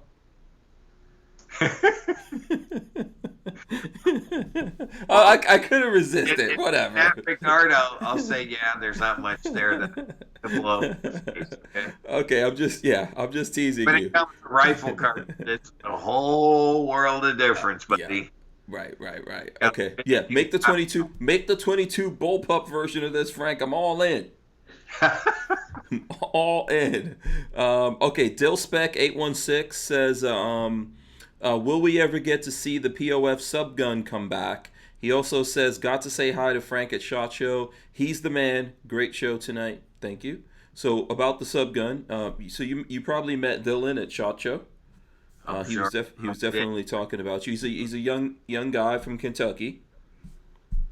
So I could tell you where we're at. The Rebel 22 is a derivative of the 9mm. Eventually, we will come out with it, but I'm not in a race. We made a decision to come out with the 22 to stand that one up first because I think it would be more prolific for us instead of another 9mm PCC saying me too, me too, me too, and here's why it's better. You could do a lot with a 22 as well, like not just training. There's lots of things you could do. I mean, you could hunt with that. You can hunt small game with it if you had to. You know, there's some things you could do. And everything with hunting is shot placement, unequivocally. Yeah. Okay. Right? It hands down. It's all shot placement. Yeah. You got the biggest caliber, and if you don't hit them correctly, they're gonna go. So you are gonna do 9mm. You know, maybe some other calibers. That's down the road. Likely down the road, we will. Okay. Is that going to be?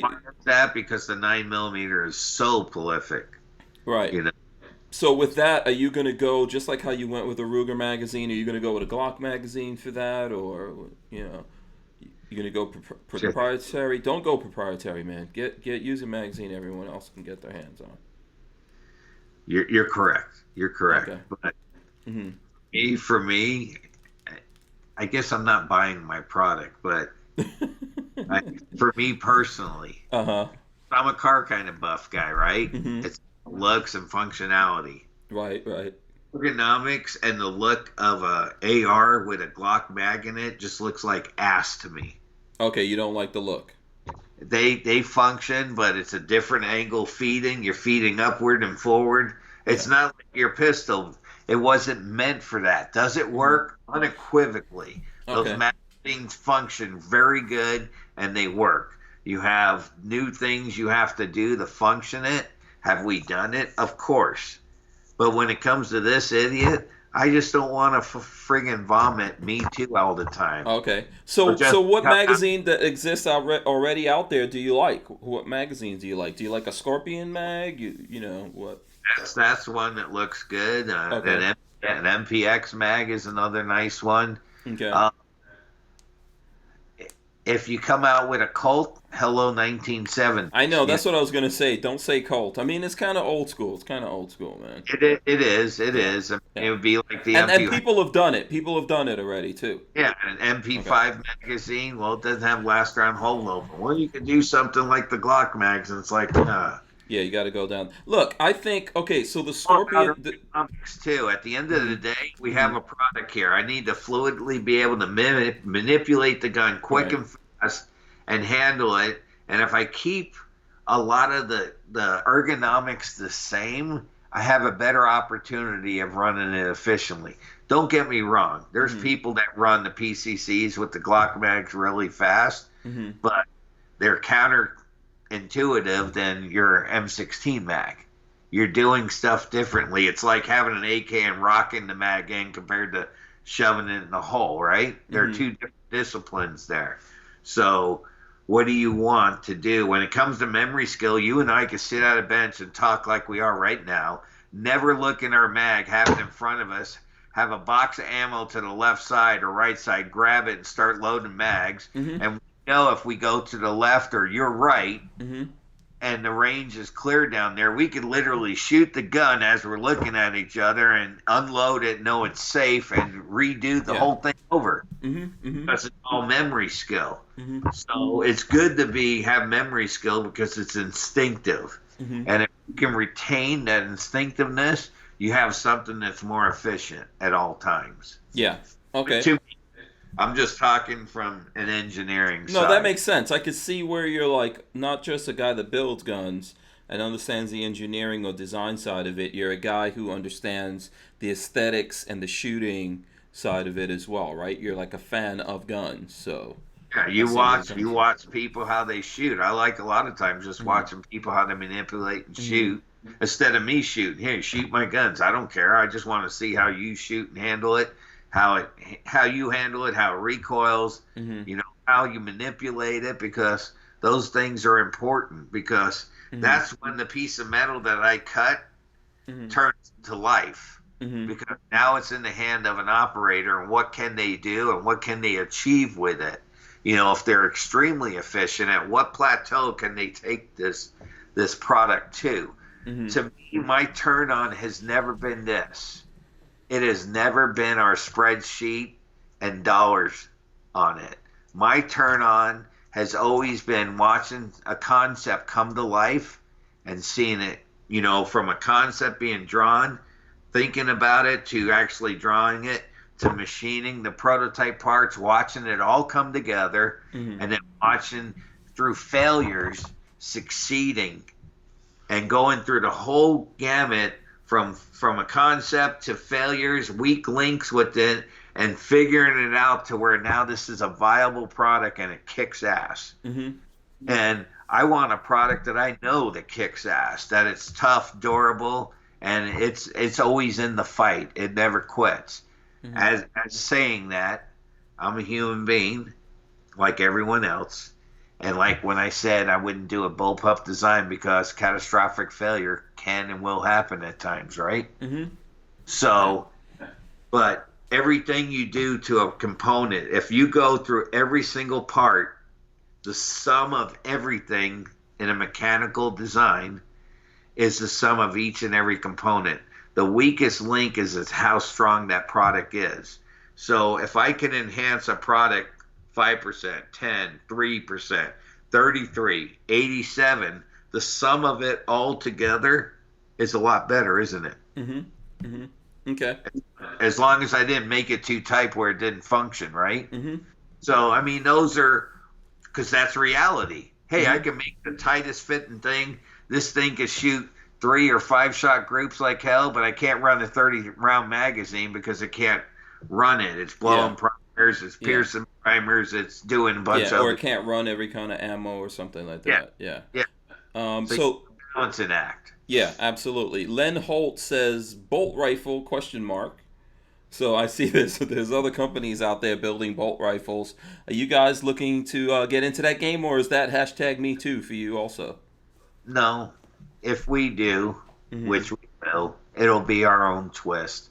Okay. We have to come out with a product that has some DNA. That's POF. That makes it a POF. I don't want to just come out with something and it's just Me Too stuff. I just don't want to do that. It's not about a spreadsheet, and you have a business, and as it grows, those things come into concern.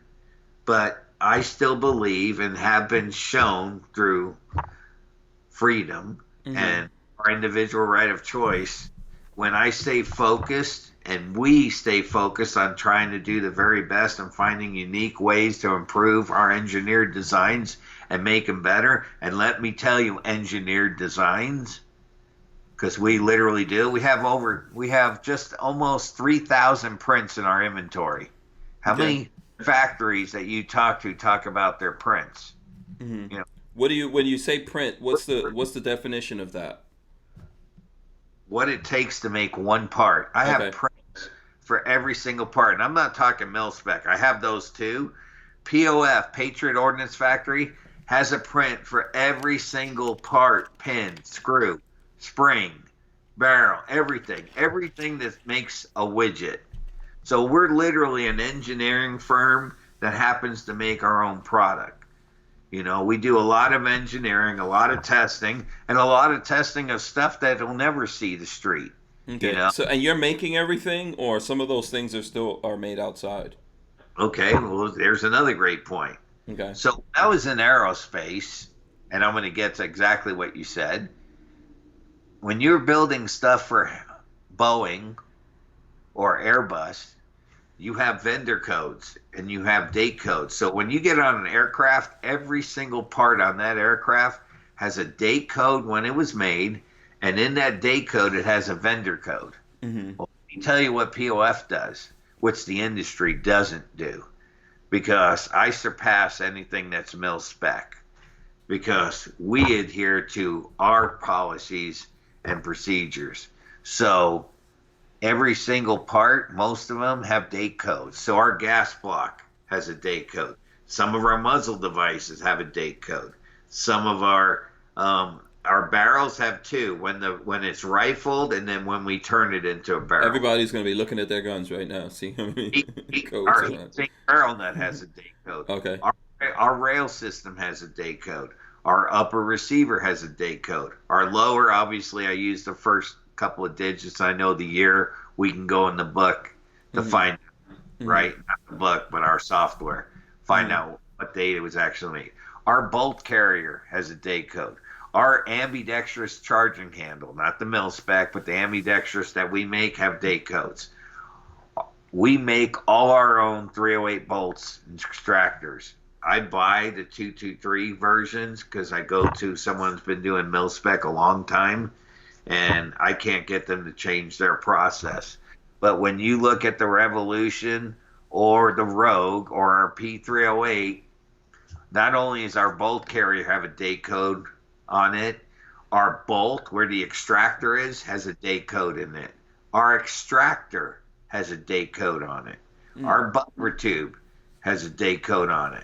So I'm telling you stuff that most people don't care, but here's why. I have traceability. We created software called APB360.com. It's software. I know the person who built the lower receiver and completed. I could turn on Google Map and see the location. I know the time, date, and who it was, and I could see it on GPS map. In your factory? Yep. Okay. I know who built the upper receiver. I know who test fired it. I know who cleaned it, mounted the rail system and the muzzle vise. I know who packaged it. And our FFL has intelligence. We could do video, but we don't use the memory. We take high definition pictures. And we have iPads, or we use our app with our phones, and people are building the guns. I have total traceability of who, what, why, and when things were done. And I can literally ship you a pallet of firearms, and I can give you a PDF before the pallet shows up, email it to you, and you can have each and every package show you what's in it and say, hey, this first PDF says apples. Hey, there's the pallet, there's the package called apples. Open apples. Okay, I should have all this with apples. Hey, apples, good. Pears. Oranges. I know I'm talking fruit because I'm kind of pretty, but what I'm saying is knowledge. Knowledge is power. Right. Knowledge is power. So the more you understand your widget, the more you understand why it fails. You want to have failure. So when we build products, failure is an important thing, because what if you build something that works perfect right out of the gate?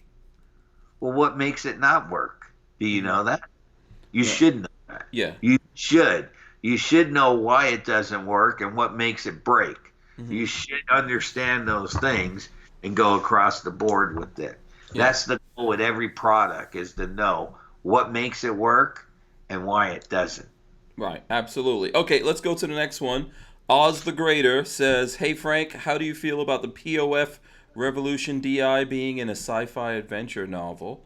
And on top of that, I would add, I'm sure your guns are in lots of different movies, books, etc.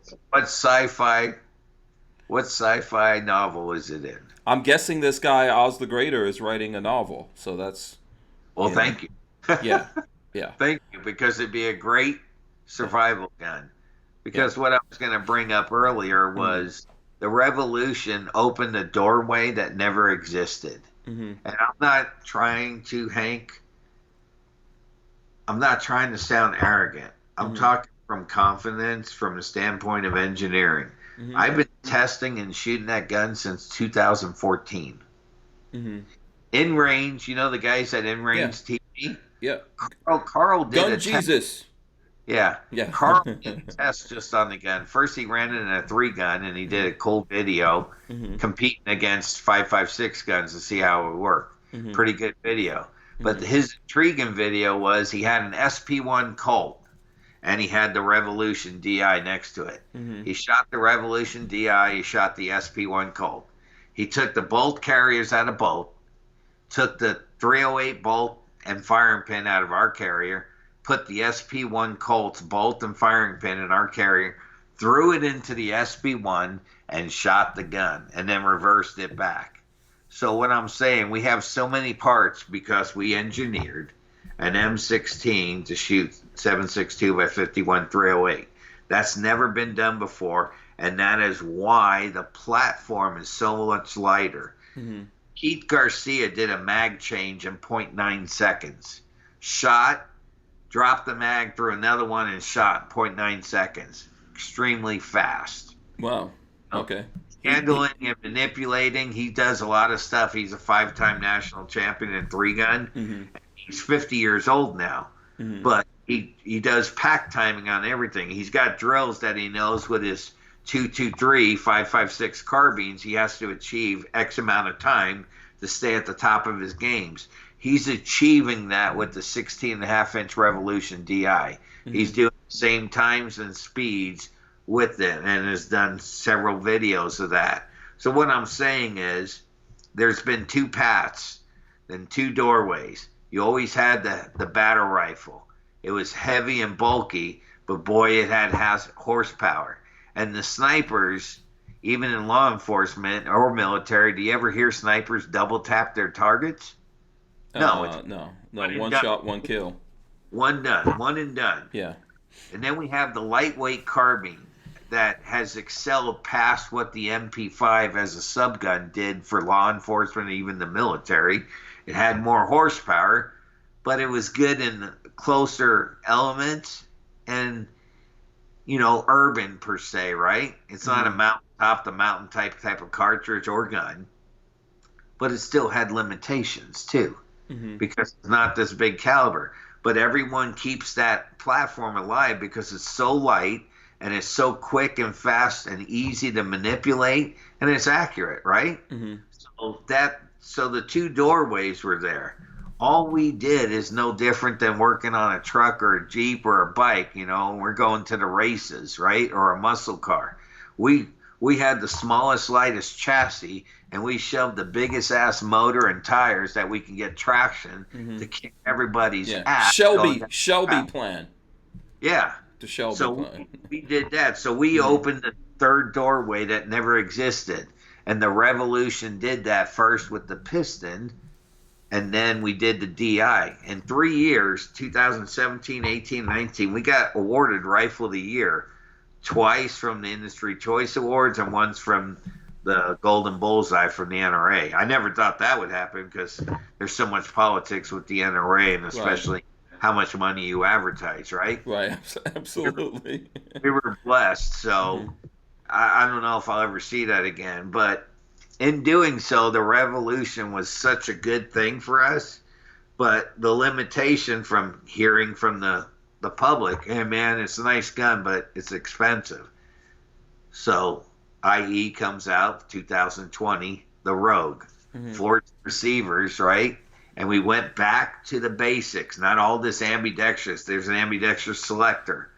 But in doing so, we stepped up the game. Not only is it $17.99, right?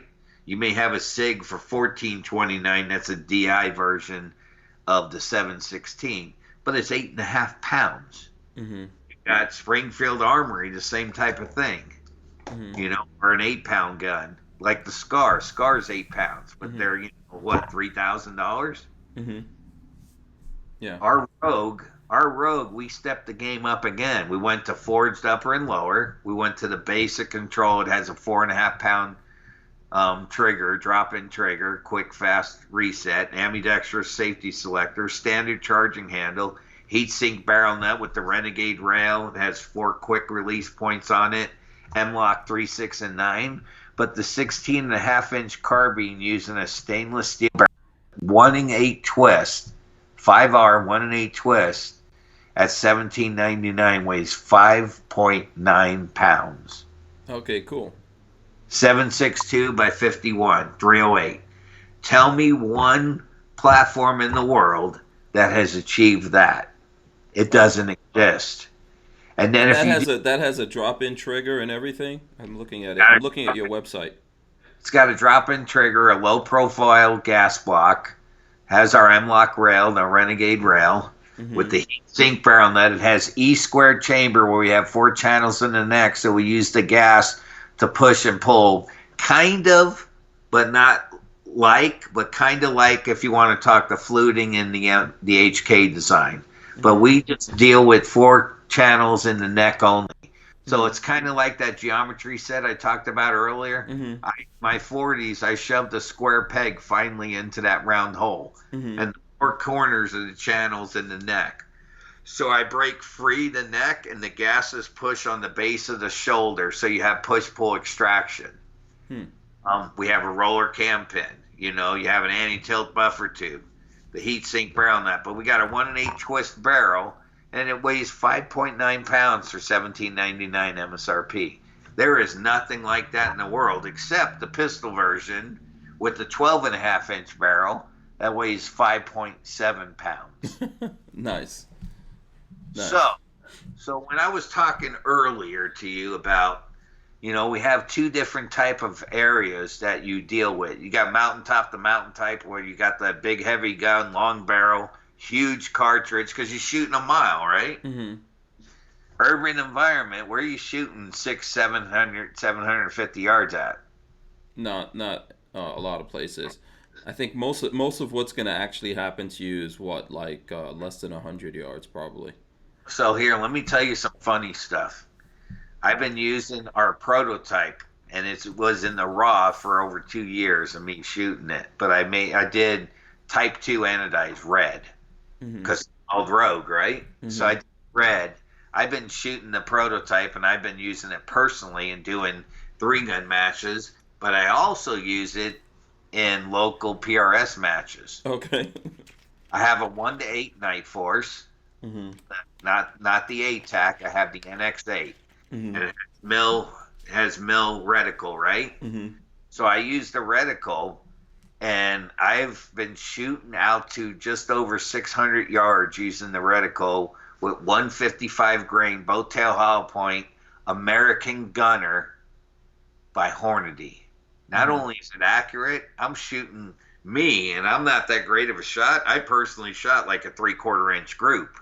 Now, maybe to other people that doesn't mean nothing. To me, that's huge because if I shoot 1.5 inches at a deer, it's gone. But here's this little lightweight 5.7 pound gun that weighs less than an M16 M4 that's 6.6 pounds, and I got what caliber and punch behind it? 7.62 by 51 firepower, shooting 155 grain bullet. I could beef up the speed a little bit if I want and put a 110 grain bullet, but I'm trying to use the same bullet and use my dope and run through the reticle to shoot all the way through the reticle out to 750 yards. Wow. So I have one platform. It's got 1 power. I could do an entry with that gun, couldn't I? My truck gun. Okay. And how many times do you hear, law enforcement may make up things, not make up stuff, but make a statement, oh, we can't have over penetration. Well, go by the FBI statistics and show me how many over penetration the 308 gives you compared to, which there's like no thing on the 308 saying that, compared to how many times 5.56 223 has had soft barrier stop their cartridges, like a drywall or something like that. What I'm saying is the 5.56 can be defeated even and deflected off a windshield at a certain angle. Mm-hmm. Right? When you're going after a vehicle, how many people are in vehicles that engage with a police officer in lethal and then drive off and start shooting up the town and harm other people as they're doing it, right? Mm-hmm. I want to have an ability to have a firearm that overmatches everybody. So if law enforcement or military have to engage, they are King Kong. They are the top dog in that arena, not just because communication or training skills, but if it goes to that type of development where it's heinous now, that I want them to overmatch everyone, and I want them to dominate that arena. Okay. But it's a vehicle in a building or an urban environment, and that platform does that because they can handle it, manipulate it, shoot it just as quick and fast as an AR, shooting 223, but they're delivering the 7.62 by 51 horsepower and punch. Okay. Now you have something that's never been available in the world, i.e. that's why we've been building all these cartridges to be like you're trying to make this tiny carbine that's lightweight into something it's never was until now. Because instead of us chasing cartridges to say me too, we chose to say, hey, can you make the 7.62 by 51 shoot out of the AR-15 M16 platform? Yeah. We achieved it through engineering. Okay, so that leads me to the next question here, which I guess you just answered it. Check Your Six says, what in your opinion is the best caliber for the AR type platform? So, well, right now, because of 7.62 by 51 308, why I say that? Because it's so prolific, you can get it everywhere. Almost like at Circle K, the convenience store. Remember when we talked earlier? So if things got really bad, probably even your buddy has some 308s he could give you, right, to help you out, right? How many of these oddball ammos do people have stockpiles of? Where you have 5.56, 9mm, 7.62 by 39, because that's a very, with the AK firearms in this country, 7.62 by 51. So unless you're a reloader and have a bunch of stockpile of, product, it doesn't matter what you have, I guess. Yeah. Let me go to another one here because I know we're running down on time. We got a couple of minutes. Dan Ringman says, Frank, is the Rogue shipping? Thank you for supporting LEO and first responders. He wants to know if the Rogue is shipping. Yes, it just started shipping about almost 4 weeks ago. We're actually shipping it out the door. Not as fast as I'd like to see it to go, but the process is improving upon. So we're slowly getting it going faster and more efficient. The same thing with our 22. Every time you have a new product, it's that process of getting it stood up. So you crawl, then you walk, you can jog, and then eventually get to the point where you're running and doing sprints. You got to get to that point. But in every product that when you start standing it up, it takes time to build it to that level. Okay. Let's see. I'm just trying to go on to the Bricks says, thank you, POF. Good Lord, Glock this, Glock that. Do something new for goodness sakes. I get, but did you guys did a version of the Glock though, right? Yes. That was our first step of dipping into the water. We made our own frame, not just slides, our own frame. So it was a bunch of ergonomic things on that. So you even have like a gas pedal for your thumb, let me see. I think I've got that on the website here. I'll throw it up. Is it called the Gentleman's Pistol or something like that? Yeah, we call it the Gentleman Series. Okay. P19, so it's kind of like a Glock 19. So upgraded trigger. Yeah, we've done our own trigger. I could tell you the stuff we don't make. We don't make the magazine. We don't make the trigger board. We don't make some of the enhanced releases for the slide or taking the slide off or holding the slide open. But at the end of the day, pretty much everything else is made, by us or working with some vendors too, building to our print and our specifications. What's the cost of that? I think it's 1099 MSRP in that area. Okay. Okay. Interesting. What made you decide to jump into that? To try to do something with an actual handgun, not an AR pistol, but an actual real handgun. I wouldn't mind one day building a revolver. I think those are cool.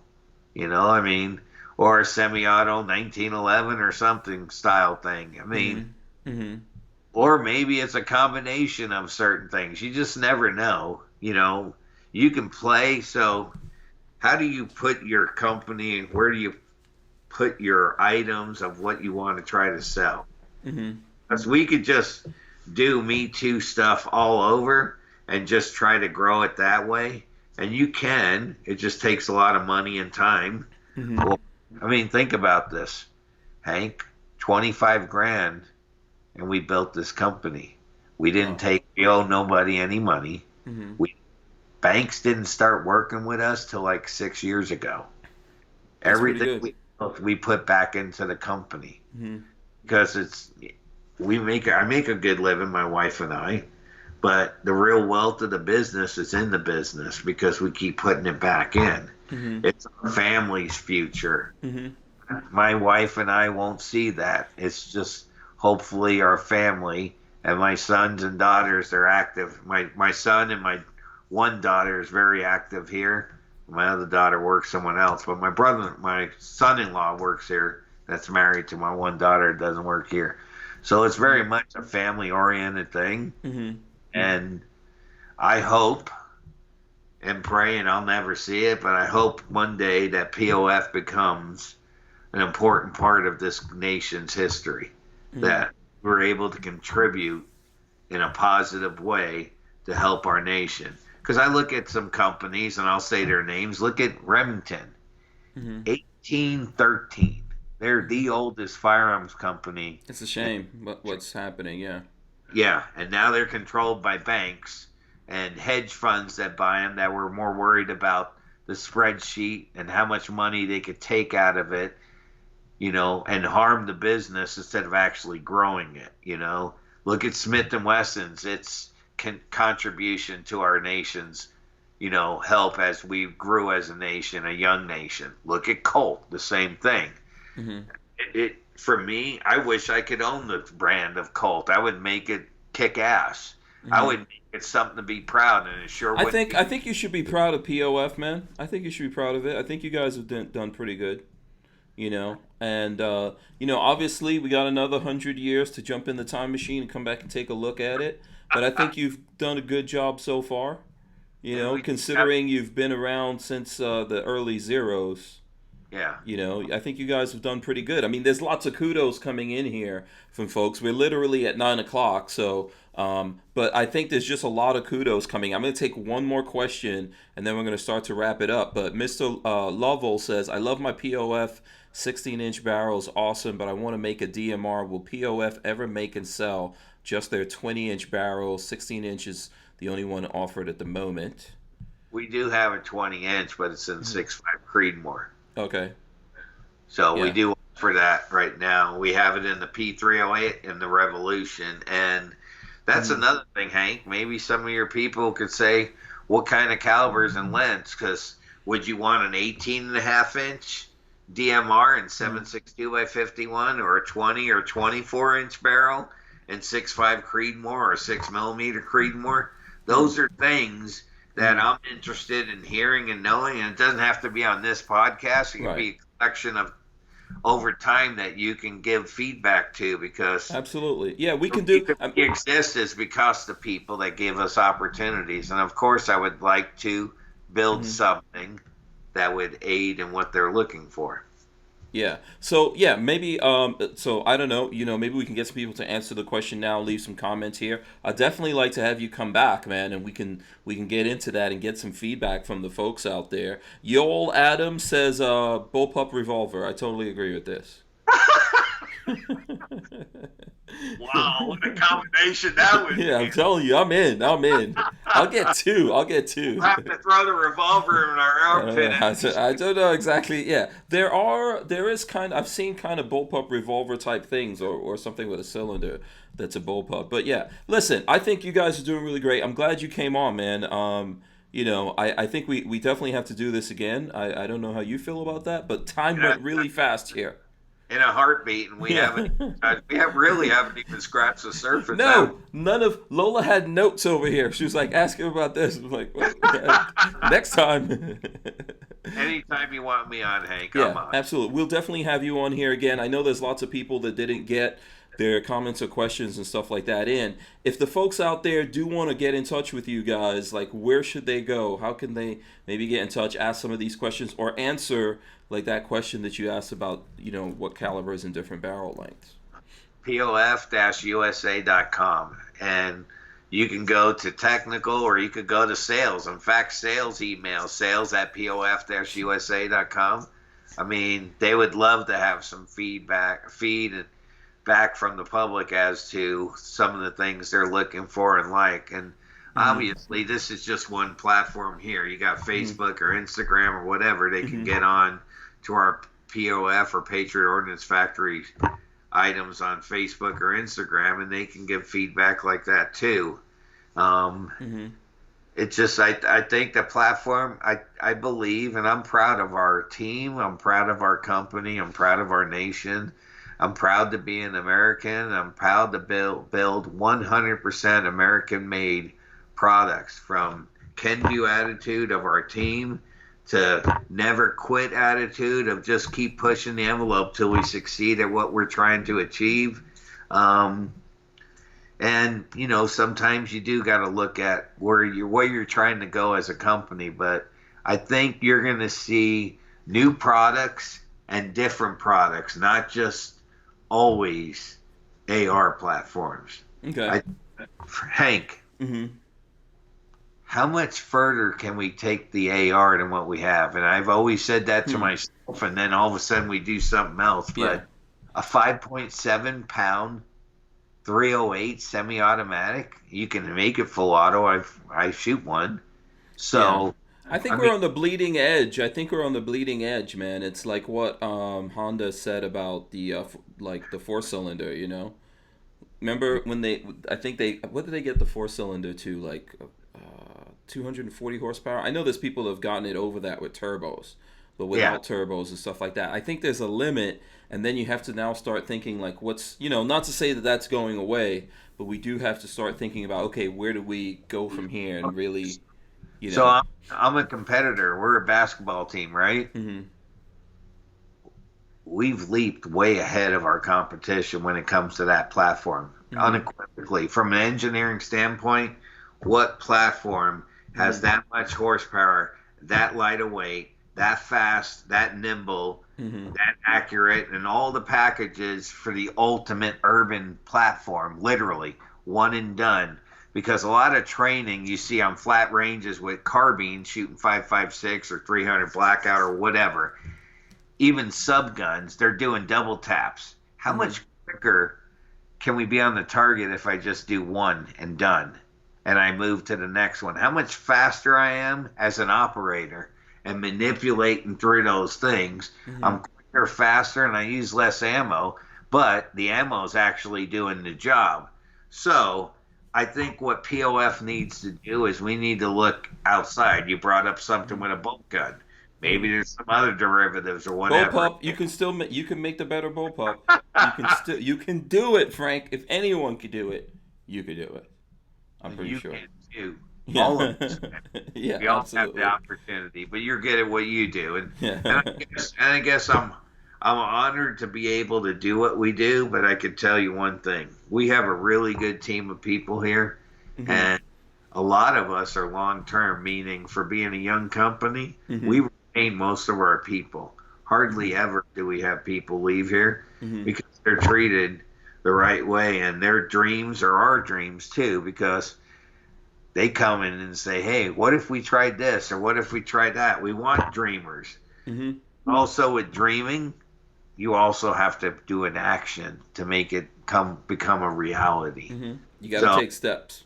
And then at what point does it make sense? Are we taking the company in this direction or that direction? What are you trying to be and where are we trying to go with it? So there's also a bigger picture too. At times that may hold us up on doing certain things, and I'm probably the worst one being the lead dummy here, but but at the end of the day, I'm proud of what we've achieved and being such a young company. And that all goes to freedom, our individual right of choice. We can succeed and try and fail, and it's up to each of us to decide what succeeding or failing is. And it doesn't have to be a piece of paper with ink on it that people think that it makes you important. Money doesn't make you important. It's right here. You are a person, how you interact with people, how you treat people with respect. And right now, this country needs a lot more of that. Yeah. We need a lot more respect for one another and respect for oneself, and get this country roaring again. Because thank you, President Trump, because we actually finally had, whether he says something coarse or not, I don't care, because the actions of the man show me he's a true patriot. He's almost a patriot of back of what started this nation, where he's giving up all his wealth and everything. He could lose it all. He's working for free for the betterment of you and I and the American people. I didn't see him go buy more mansions all over the world in his power, but I see a lot of politicians that have enriched themselves in many years of being in office. So he's villainized by people. I respect him highly. You know what's more important than a basketball player or a football or baseball player? That, not only just the first responders and the nurses and doctors in our hospitals. What about all the people, the truck drivers and the logistics that move the supplies so you and I have water and food, and by God, the toilet paper that everyone's, going crazy over, because I don't know if they're going to have the shits at the end of days or what. They got to have, they get that toilet paper. But you know what? If it wasn't for common people that actually cared, we would be in dire straits, worse than now. Yeah, I think we're all important. We're all part of this tapestry that makes up America and makes America like the greatest country on the face of the planet, even though it's one of the youngest countries. Yeah. So when I see athletes that disrespect the flag and disrespect the president and disrespect veterans, me as an American citizen, all those things piss me off royal. Yeah, I think we all get mad about that. You are so blessed to be in a country where some stupid idiot throwing a ball through a hoop's making $100 million a year. And a truck driver's making 60, 80 grand. Yeah. How about you make less than what a truck driver does? Yeah, we could do a lot of stupid things and make money, by the way. Yeah, and learn to be respectful again, and then maybe when that comes back, you can make your stupid money. But where does that turn? Just because you have paper with ink in it and think you're a better person than everybody else? Grow up. No one's better. No one's better. We're different people. We're different people. But we all were born with the same rights. So, yeah. And we all have the same desires. I don't care where you are in the world. Does a parent want the best for their children, and knowing that before they leave this earth that their children are safe? Parent. Every single one, except the broken ones. Okay, listen, we got to do this again. Otherwise, we could easily be here for another hour. No, it's cool, man. I think it's awesome. I want to thank you for coming on. It's great. We got to have you back on here again. Everyone enjoyed it. There's lots of kudos coming through here. Thanks to all the people who are still hanging out with us. We appreciate that. I'm gonna ask you guys to go to hankstrange.com, sign up for the email list. Like I said, thanks to Franklin Armory for sponsoring the show here. Thanks to Frank Desomma of POF for coming in, hanging out with us. I'm gonna drop the end thing. Frank, stay right there. I'm gonna. Oh wait, I pressed the wrong button again. Did the same thing yesterday. Make sure you guys subscribe, smash the thumbs up, ring the bell so you can be notified every time we go live. You guys got treated to the crazy clown. I don't know if you can see this yet, Frank. You'll have to see it later. I pressed the button, the crazy clown came out of nowhere. But thanks to everyone for joining us. We're out of here. We'll see you guys tomorrow. Peace out. Frank, any last words before I press this button? This is your last chance. God bless you and God bless America. God bless America. Amen. We're out. Peace.